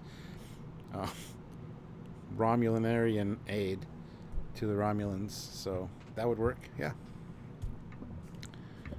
Let me read it. Yes, but it's not very broad-reaching as a concept. But then that would be the base. That would be the one-sentence pitch, and then you have the. It's interesting. They specifically call that Balance of Terror and the Neutral Zone as Season 1 Discovery plotline. I know Brian Fuller's thing got thrown out, but I didn't think they completely changed everything plot-wise, but nothing of that was in it. Nothing. Where did that... I mean, like, they could have just said... They have cloaking devices. That's a Balance of Terror thing. Well... Cloaking screens. Invisibility screens. Yeah. But they should have said... Takuvma, in his Klingon tongue, is like, we were at this planet. We've been there for the last 6 months, and the other Klingons like, why? He's like, shut up. And obviously, if you know Star Trek, that's in the Romulan neutral zone, right near their borders. So they must have got the cloaking device from the Romulans, and then that's why they are the way they are, because that adds a lot of, it makes sense that the Romulans gave the Klingons cloaking devices, or at least really early versions, crappier versions, but whatever's, as to help them destabilize everything, which would be good for them. So that, I think, that would have really added to it. But that's just me.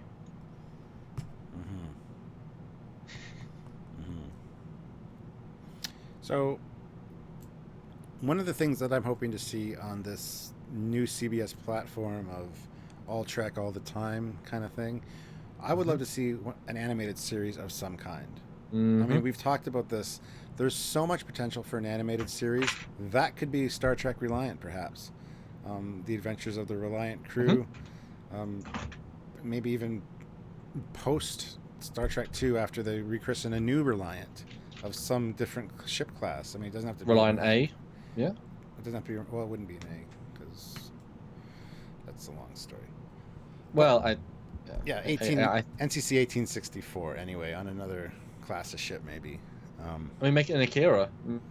Make it Akiras. Yeah, that'd be kind of cool. Yeah. It's a very natural... It is meant to be very much that style of thing. Yeah.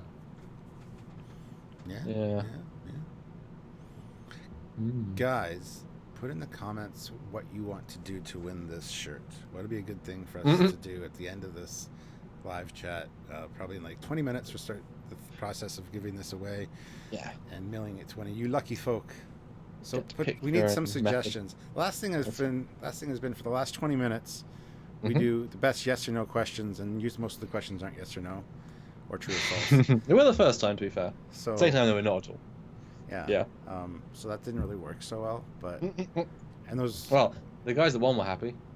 Yeah, those are super chats, of course, of any amount, so they get noticed. But we need something. So if you guys could tell us, Kunat Kalafi for the shirt. So do you want to see something cool I haven't shown you yet? Sure. Yeah? Okay, I'm just gonna grab them. This is Matthew Faustini. World exclusive in a sense. Matthew Faustini, $5 super chat first. Thank you for all the hard work. Keep up the amazing work. P.S. Shirt is the perfect size for me. Good to know. Wink, wink, wink, wink. Well, let us know. Oh, Gareth Fairclaw, £5 donations. Star Trek Reliance set in 2273, right after the events of the TMP, with the best uniforms ever. Shots fired. Leading up from TMP to Wrath of Khan. That's a perfect amount of time for a series. Adam Boots, £2 donation. What type of animation? 2D animation or CG? I want to see CGI. Oh, see, 2D tends to age better, whereas 3D tends. I mean, I disagree. Beast Wars still looks amazing to me, even though it's not the best. Oh, well, that's the problem. The quality of the CG is the thing that dates. The quality of the 2D animation does not date, and it's normally stylistically. I'm reminded of, well, my girlfriend was bitching about the Bratz, and there was the old version which was 2D and it looked fine, and it still looks fine, and then the 3D one looks like absolute garbage now. Like it just looked garbage anyway, but the style's awful. I would be fine with something more like the Clone Wars. I mean, it's good looking 3D. It's sort of standard, reasonably high quality. But because you wouldn't be able to do photoreal in the budget, really. Whereas if you did sort of 2D, nice animated, it could look really interesting. As long as it's a good style. As long as it's not like the new Thundercats style, which is stupid. Or the new Thunderbirds. Ugh, awful. Yeah, like. Oh, before you show us that thing, there's another super chat. Ooh. NZ $10. Patrick Stewart wants to do a show due to the current political climate. Do you think the show could be about Romulans as asylum seekers and everybody closing their borders to them? Absolutely. Wow. That actually makes the most sense. Because Star Trek always reflects the times. And yeah, that's definitely a possibility. And you got the positive message of this is not a time of war. This is not a time of negativity. This is not a time of hate. That's good. I think Patrick also just wants a paycheck, but yeah, I think the reunification thing with the Vulcans will be a big part of this. Like those steps were being taken, so let them colonize a part of Vulcan, and there's still that distrust there between the Romulans and the Vulcans. And see, I never bought that as an idea though. Like, the reason they left is because they had radically different ideas. I mean, I don't think unification is ever possible, but not hating each other is possible. That's not unification by any means. You know what I mean? Like, you wouldn't want to. I don't think neither a Vulcan or Klingon or Romulan would want to live together in the same street. They have radically different ways of living, and because they've had so long apart, they're not the same race.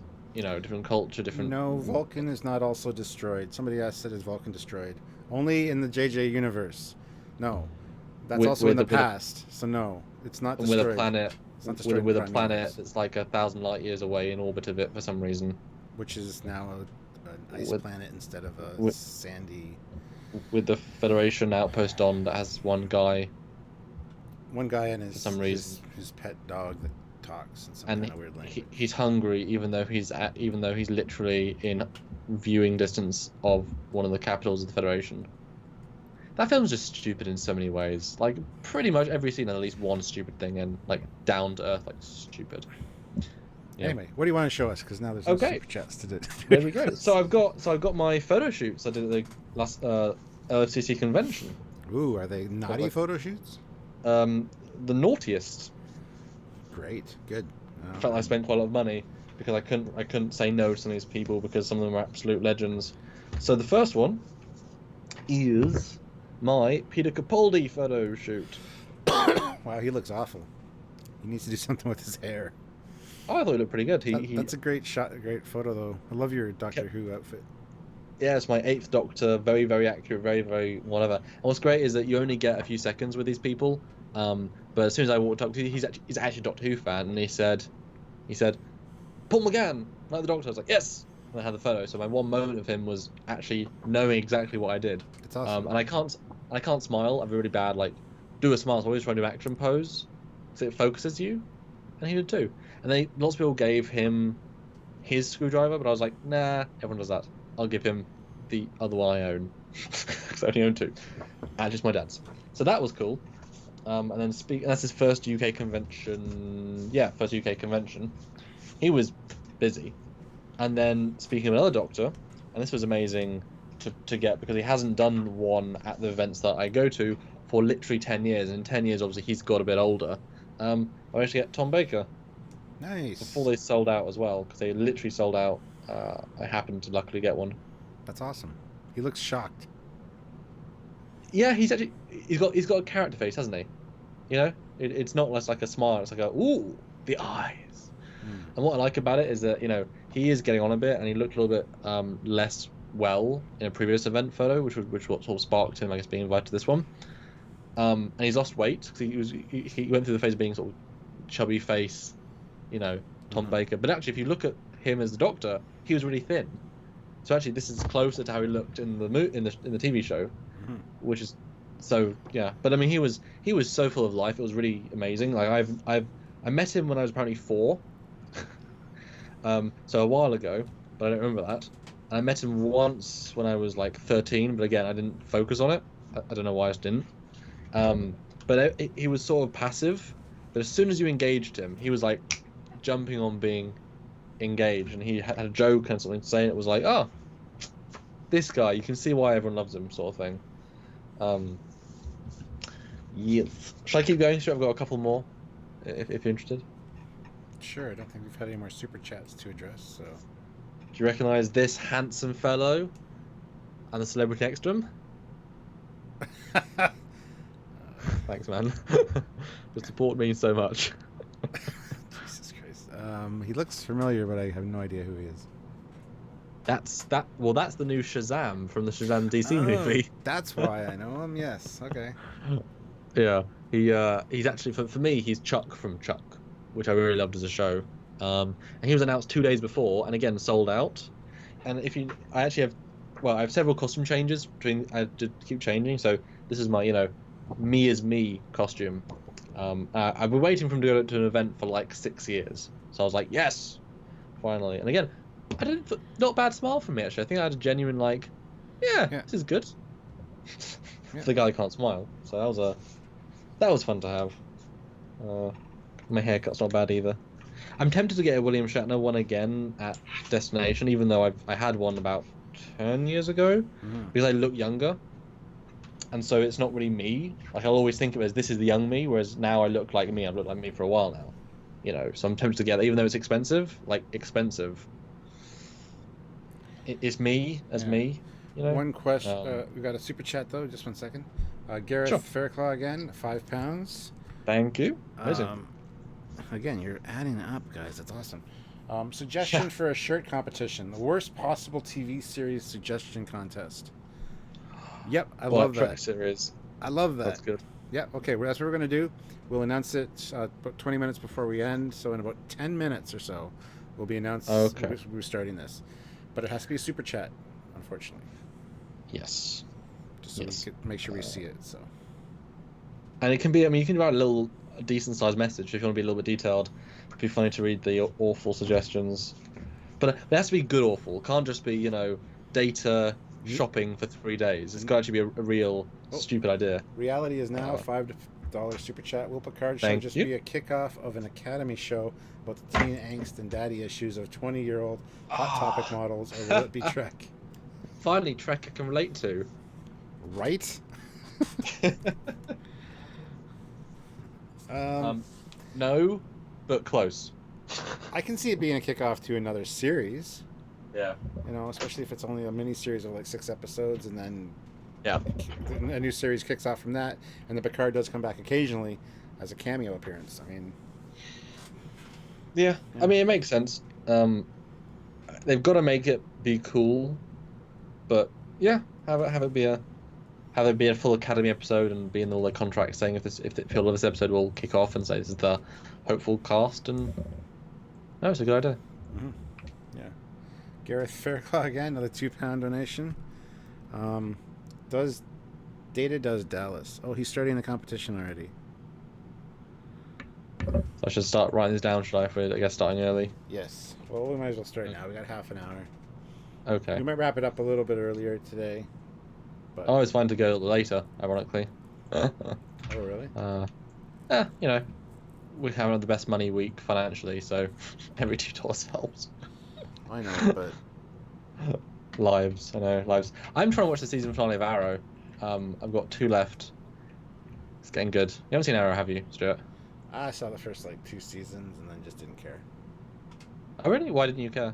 It got stupid. I don't give a rat's ass about the flashbacks. The flashback scenes to the island, I totally zoned out. I hated it. But I want to see just moving forward.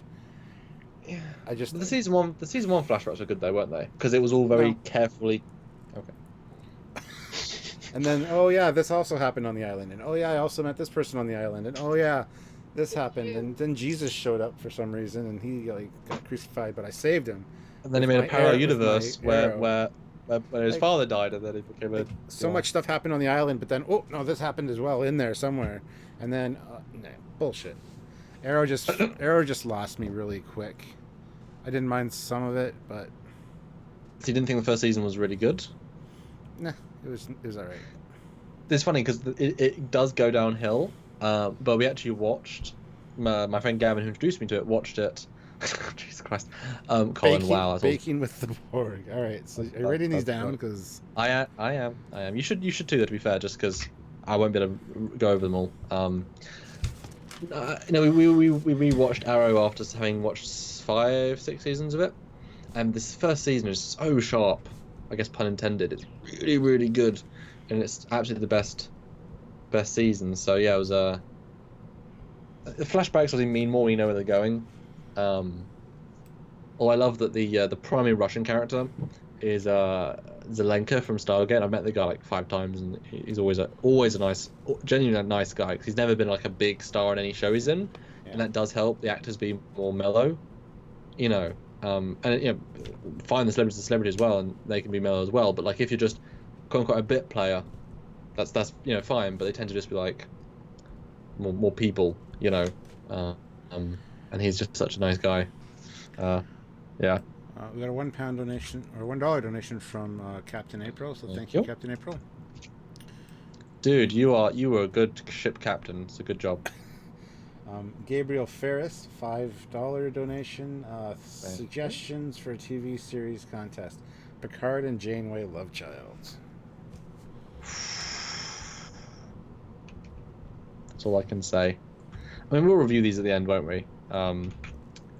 I think we have some amazing options. This is going to be tricky, I think. This is going to be fun. This is... I forget who suggested this, but this is a great idea. And every giveaway we do will be something fun like this. Yeah, I like it. And it supports the channel. I mean, and it lets you guys have some cheeky, fun conversation with ridiculous things, but in the best possible way. Open Mob Productions, $5. The Tribbles Take Manhattan. That we would the Earth would be lost within days. It's like the Gremlins. Yeah, but more cute. Matthew, Matthew. Hi, sorry. Faustini. I don't know. I hate butchering names. I hate it with a passion. Hi, Matthew. Clarinet 101 with Harry Kim. Yep. Except when he doesn't play the clarinet and he plays the whatever. He changed instruments apparently, so. I think he wanted to play guitar. That's what Garrett wanted. He has a lot of the same stories again and again. But yeah, I guess we should summarize the topic as we're going through. On TV, it's not 24/7. It's not practical to do full shows. I hadn't considered doing mini shows as being the option, but I do think that is the way they can go. Doing these mini episodes, because it's so cheap, easy, and simple, and we as fans would love to see. Colin Swayze painting with Paris. A night in Paris. Oh, that's all I'm gonna say. The sponsored by Tinder. No, sponsored by Grindr. Sorry. Sponsored by Brazzers. Oh, what's that? Brazzers is like a major porn site. Okay. Right, Derek Rankin, 2 pounds. Hitchhiker's Guide to the Star Trek Galaxy. If you took it seriously, that'd be kind of cool, actually. How'd you get around the galaxy with no money? You just ask, because there's no money in the Trek universe. Yeah, we need mini episodes, or we need... Because that phone would just be a little episodes on each character and finishing arcs and telling stories and making them animated sometimes. Richard That'd be cool. 2 pounds. Infinite crossover. Oops, prime timeline gun. Infinite crossover. Shirts off tonight. Well, gotta save that for the special streams. The very special streams. No, I don't mean that.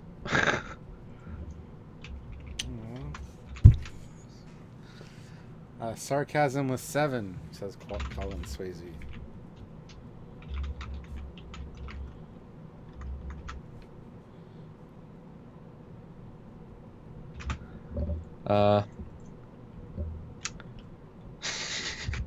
Some good ideas, guys. Some good ideas, for sure. But yeah, we need to have mini episodes. We need to have the main show. We need to have the Picard series. I do want to see that. It's one of those things I wish... I got to jump in before you continue that thought. There's been a speculation that Pike is going to get his own series based on this, or even his own mini-series, like a 6-part Pike adventure after he leaves Discovery. Because they've already got the sets and all that, and the actors, they could do that. Would you be down for that? Sorry, I read Gabriel. Say that again. Gabriel's comment. It was funny. Sorry. What you got to keep track of these. I can't be writing these down and talking at the same time. Well, that's why we swapped. So what did you say? So Pike, after he leaves Discovery, he's going to get his own spin-off series, possibly, or a mini-series, like a 6-part thing with him would be interesting. Would you like to see that? Yes. Yeah, the actor has potential. Screw off.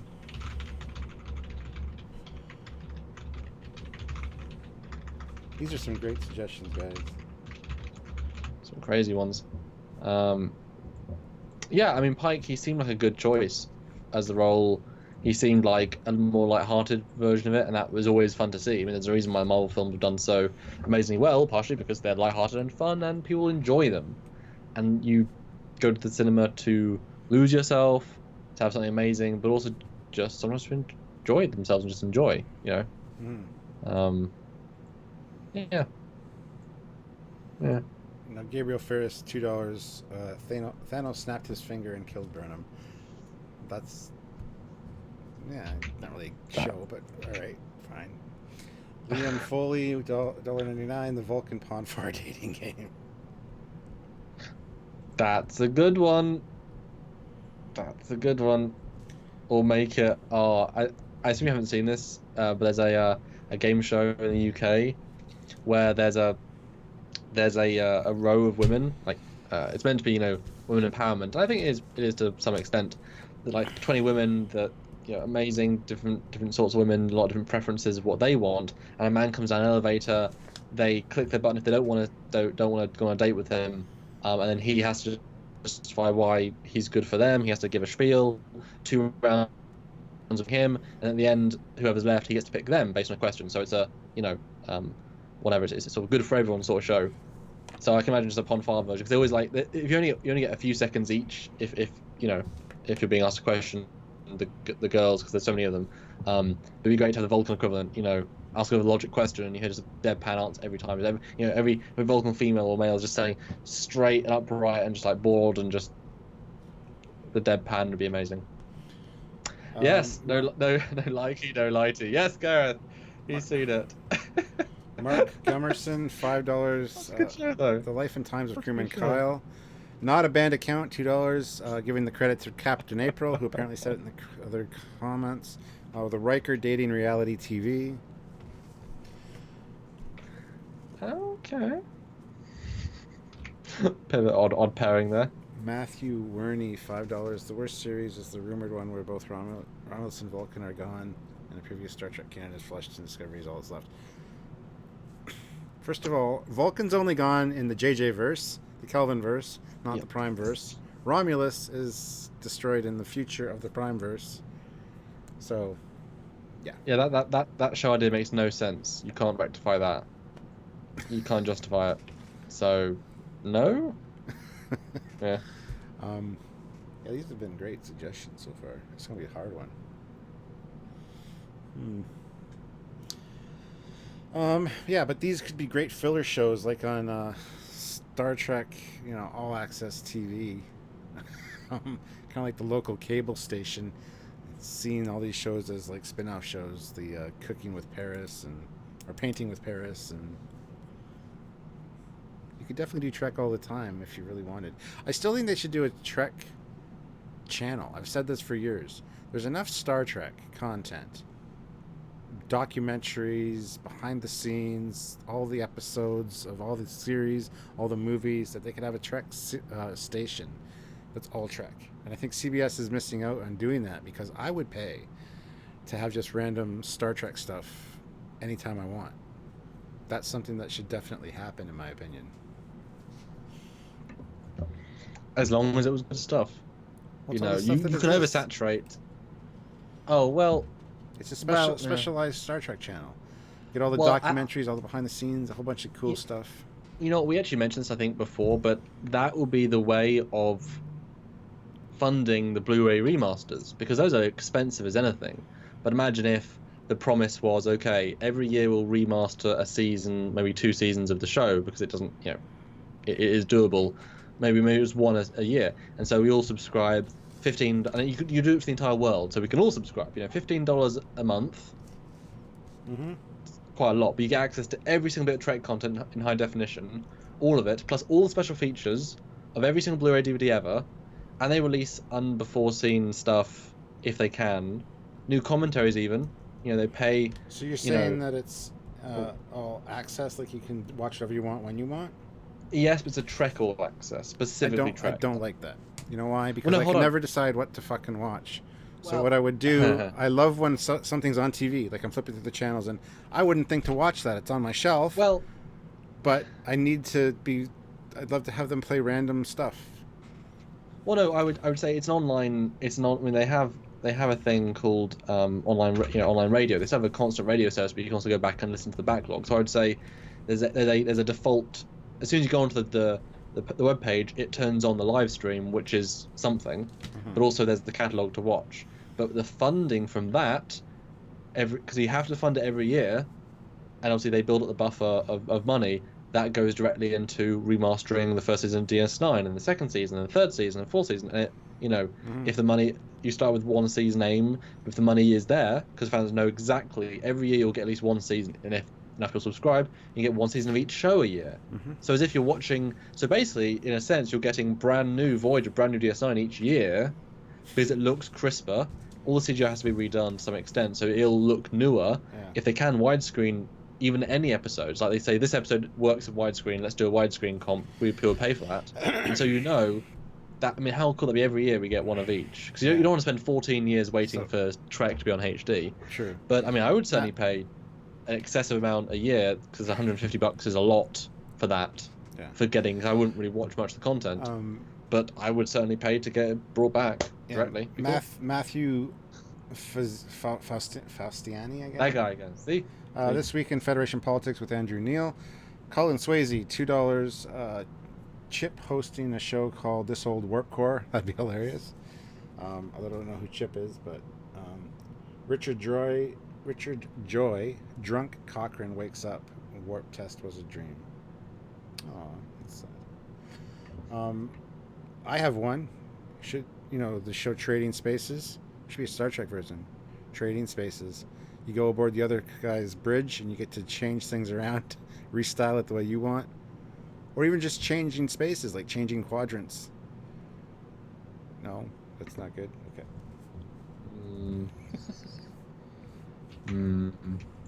Well, if you find it, Stuart, I'll watch it. Okay. I'll do that. Captain April, $2 blind date with Will Riker. Oy. Yeah, I think it'd be funny. I think I think Jonathan Frakes has a lot of charisma for that. I think that'd absolutely be something worth doing. Yeah. So many great ideas. It's going to be hard to do the giveaway this week, guys. You guys have provided a lot of great content. Basically, we need to do like, I know it's not as exciting as a shirt, but we need to do like signed prints and offer like, several prizes, because this is great. Yeah, I might have to do that for next week. Yeah. Although that might be like limited to America just because postage. I mean, it makes it doable because it's meant to be a giveaway. But if it costs more than what we get, it doesn't really make it a good giveaway. Well, it doesn't cost that much to ship, pretty much, like a sweatshirt. I mean. Well, I'm used to here to America, and it does each time. Jamel Tyler, he's the one that won the shirt last time in the giveaway. He said not entering still. Oh. He's not entering, but still his idea is the Star Trek Bachelor. Live long and prosper. Thank you for entering again. Hope you like your shirt. I still haven't seen a picture with it. Need to send me a picture wearing your sweatshirt. Send a picture. Not a band account, another $2. Top Gear Star Trek. Top Gear Star Trek, the Grand or the Grand Tour. Yes. That's Trek Yards though. That is Trek Yards. What do you mean? That's a good point. We need a third. We need a third host though. That's fine. I mean, who am I? Am I Jeremy Clarkson? I think we're. I think you're James May. You're like James May. You're kind of. Maybe I'm Richard Hammond. I don't know. I don't know. Who are we, guys? Who are we, guys? What celebrity Trek person can we get to be the third? Patrick. Patrick Stewart. 2 euros. Dabo 101 with Quark. That's good. Okay, I'm having a hard time keeping up with all these. No, I've got written down. I volunteer as host. Another €2. Sorry, £2 from Gareth. Thank you. Again. I volunteer as hosts. He volunteers to host the show with us. You know what?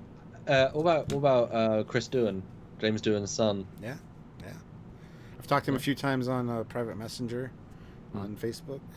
He's aware of the show. I don't know if he watches it or whatever, but yeah. So we should do an episode just in Top Gear style.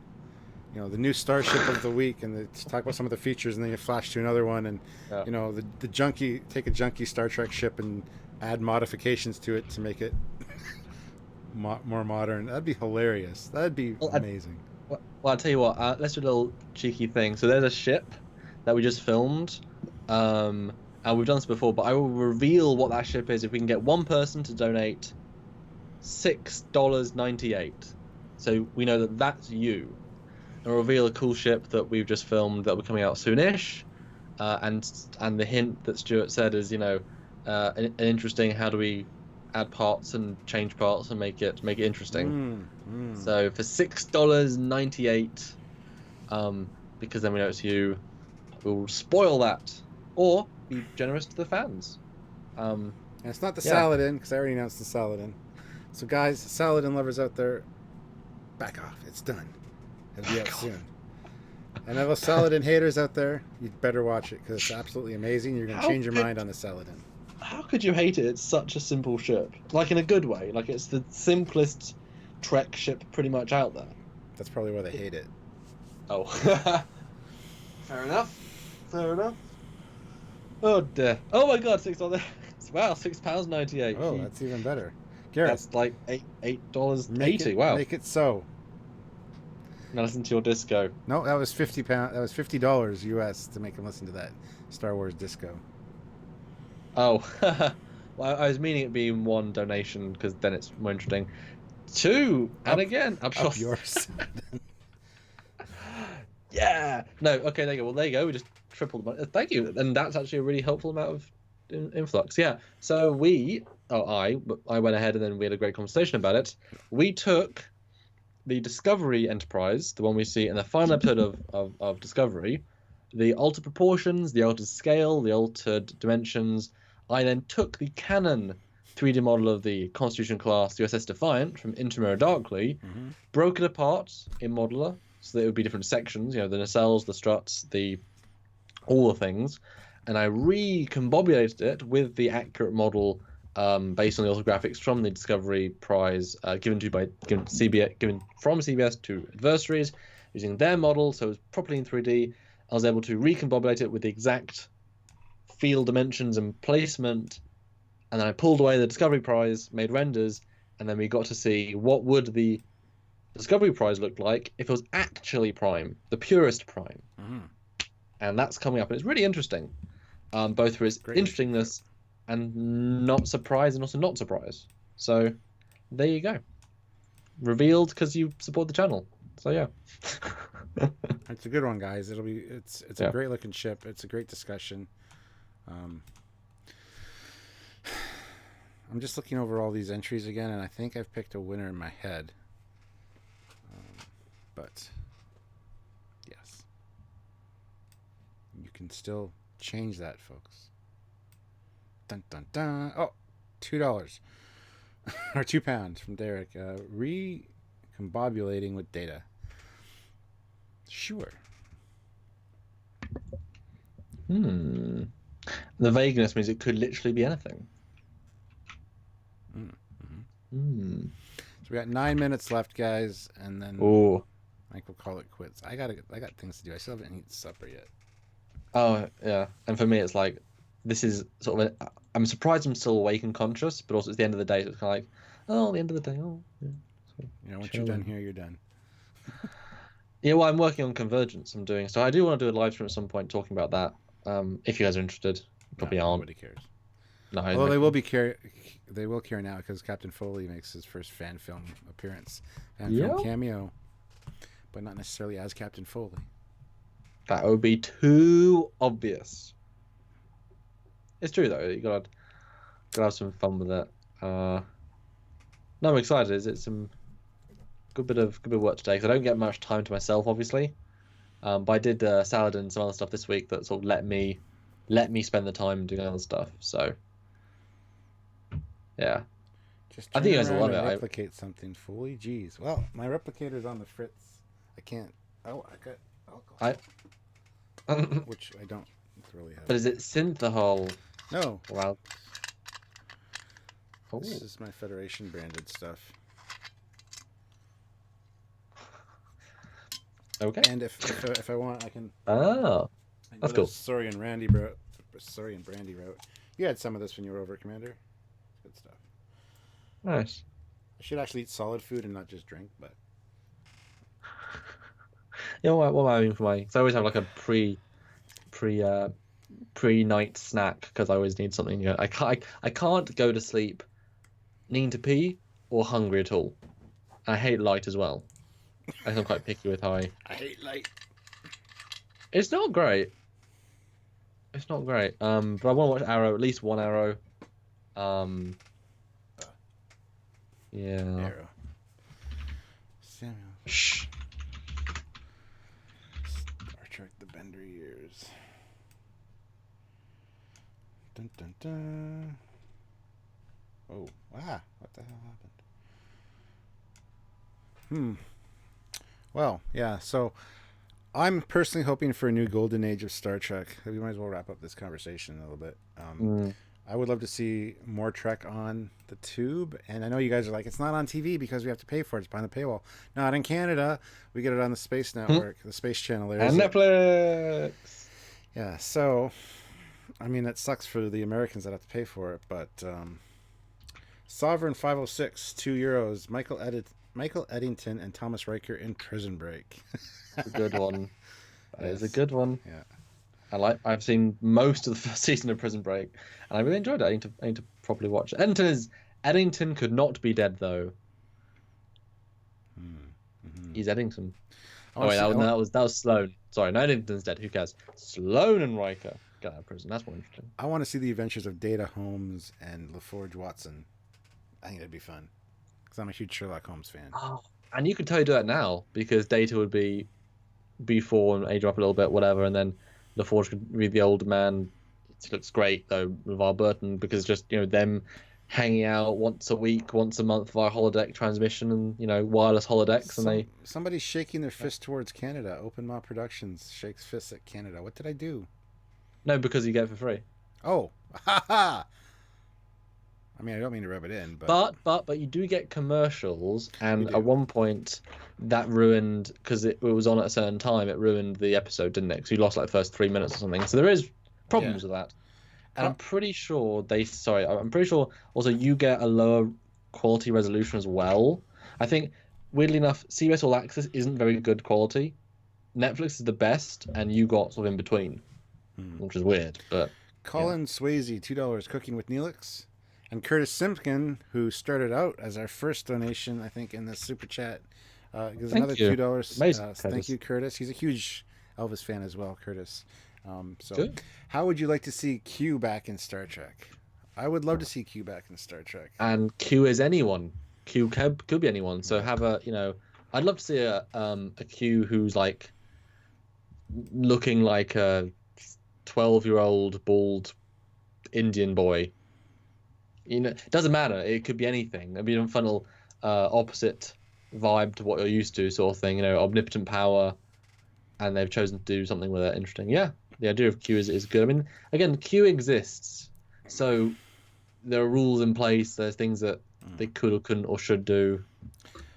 Yeah. Gareth Fairclough, £5 again. Holy Gareth, you guys. Love you.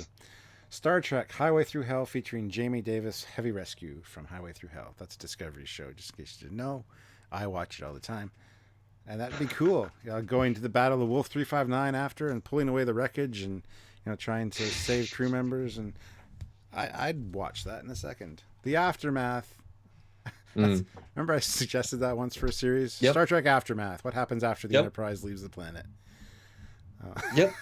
And it retcons everything they've done right as an absolute failure, because 2 days later it all just falls apart. It's like, I'm Picard and I'm walking away and this building fell down. Oh dear. Yeah. Oh, and also we just got a $1 Patreon edition by Michael Peter Trunzo. So thank you so much if you're on this stream right now.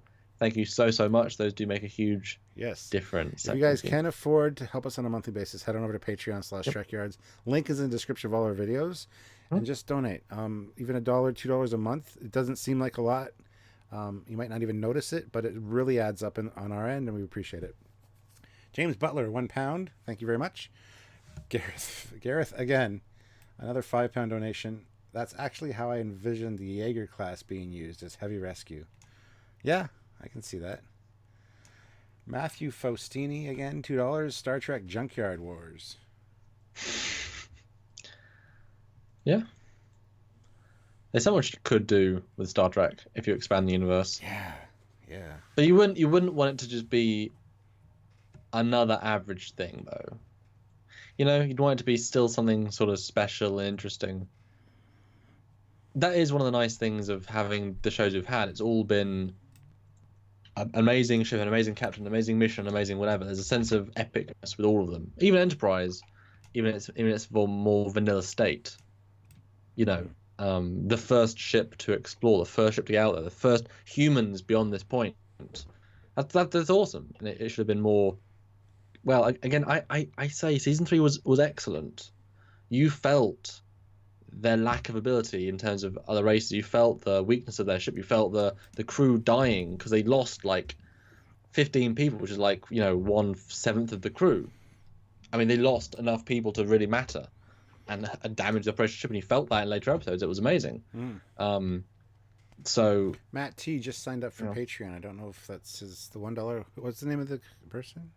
That was Michael P. Trunzo, and yes, we've got a $2 from Matt Tino. Thank you very much. Thank you. That all adds up, guys. Mark Gummerson again, another $2 super chat. Pac-led soap opera. Oh, that's an annoyingly good one. Ooh. She is sexy. She will make me cheat. I must stop you, but I need tools to stop you, and I do not know where to get these All right, tools. Let me it's, go. it's been an hour 59 minutes. I think we'll call that a wrap for the. That's it for the entries now. Oh yes, but if you want to donate anything else, we're not going to stop you. Just saying, but now we're going to focus on the ones we've already got. Yeah, Okay, I'm going to have a little look. We're gonna pick them, and we're going to announce the winner. So let me just take a look here at my list. You know what we should do? I think, to be fair, because there's so many amazing options. What? Let's have top 5 and rate them 1 to 5. So the top one is 5 points, 4, 3, 2. It's a lot of work, guy. Well, I doubt we'll pick the same one. I mean, and then how do we pick between them? But if we have any that have the same number, any that are the same, then the most number between them. I didn't write them all down because you said you were writing them all down. So. Well, okay, I'll send you now then. Oh my god. Well, it's how do we pick? I mean, we can't go off air to talk to each other about it briefly and see what we think. I mean, hey, it's your idea. Well, someone's idea. I mean, how do you want to handle it? Because let me see if there's one that just is obviously the one that I want. There's one that I think is gold. So. Okay. Okay, hold on. Let me. Okay. I mean, they're all fantastic ideas, and I can envision them all. But there's one that really sticks out in my head for a specific reason.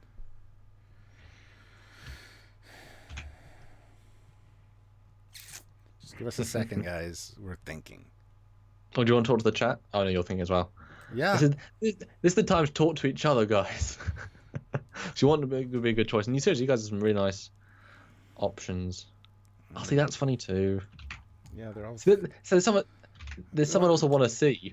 There's a lot of funny, a lot you want to see, but which ones are practical and could actually be. Oh well, how are we justifying it, Stuart? Is this the one we want to see as an actual show? Is that the question then? Well, I just want to tell you what I picked. It's for me. I have the giveaway with me today, so I should be the guy that gets the final decision. Hey, Stuart, that absolutely makes sense. I'll give you that. So. I tell you what then. I'll say my favourites, but then you pick the winner. Okay. How's that sound? Okay. Perfect. Okay, because it's his thing. He has to send it. Okay, I'm almost done. But yeah, some really fun ones. Okay, so I'll do it sort of in order of my most like. Captain April, Blind Date with Will Riker. I thought would be genuinely fun. I would watch that. On Enterprise D, they'd be fun. There's enough people, it could be fun. Coming out from the end of the thing, packed with soap opera, I would absolutely watch that. That's a fan film that someone needs to make. Kickstart that shit. Yeah. Let's keep it quick. I gotta get going soon. So. Alright, sorry. Vulcan Palm dating, I think would be funny to see, but I think Baking with Borg as a B&B, I think that'd be the funniest. It's not practical at all. But those are my four favorites. Okay. Well, who is the winner? I'll say some that I liked real quick. Okay. This old warp core, I think it'd be funny. Revamping a ship. Data Data Does Dallas made me laugh right away, right out of the gate. That was awesome. I haven't seen Dallas, so I couldn't relate to him. Sorry. Painting with Paris, I can just picture him being like Bob Ross, putting in a happy little warp drive, right, or happy little warp core right there. I only know who Bob Ross is by that meme now. Yeah. I mean, I recognize him. But I used to watch it at my grandma's house back in the day. But the winner for me, so those are some of my favorites. The winner for me, though, has to be not a band account because he's donated quite a bit, but Top Gear Star Trek. That generated the most conversation because it's essentially Trek Yards. And I would love to do a specific episode in exactly the same style as a Top Gear episode for Trek Yards with Samuel and myself and maybe one other person. Maybe the owner of Not a Band Account can come and join us. And it'll be hard to do and it might probably never happen, but I would love to see that. And it created the most amount of buzz and kind of conversation. Plus, I like the fact that it's basically Trek Yards. It's the most relatable. It could work. And to be fair, just get Mr. Law Reloaded in. He could probably rock that third wheel. Yes. In a good way. Oh, yes.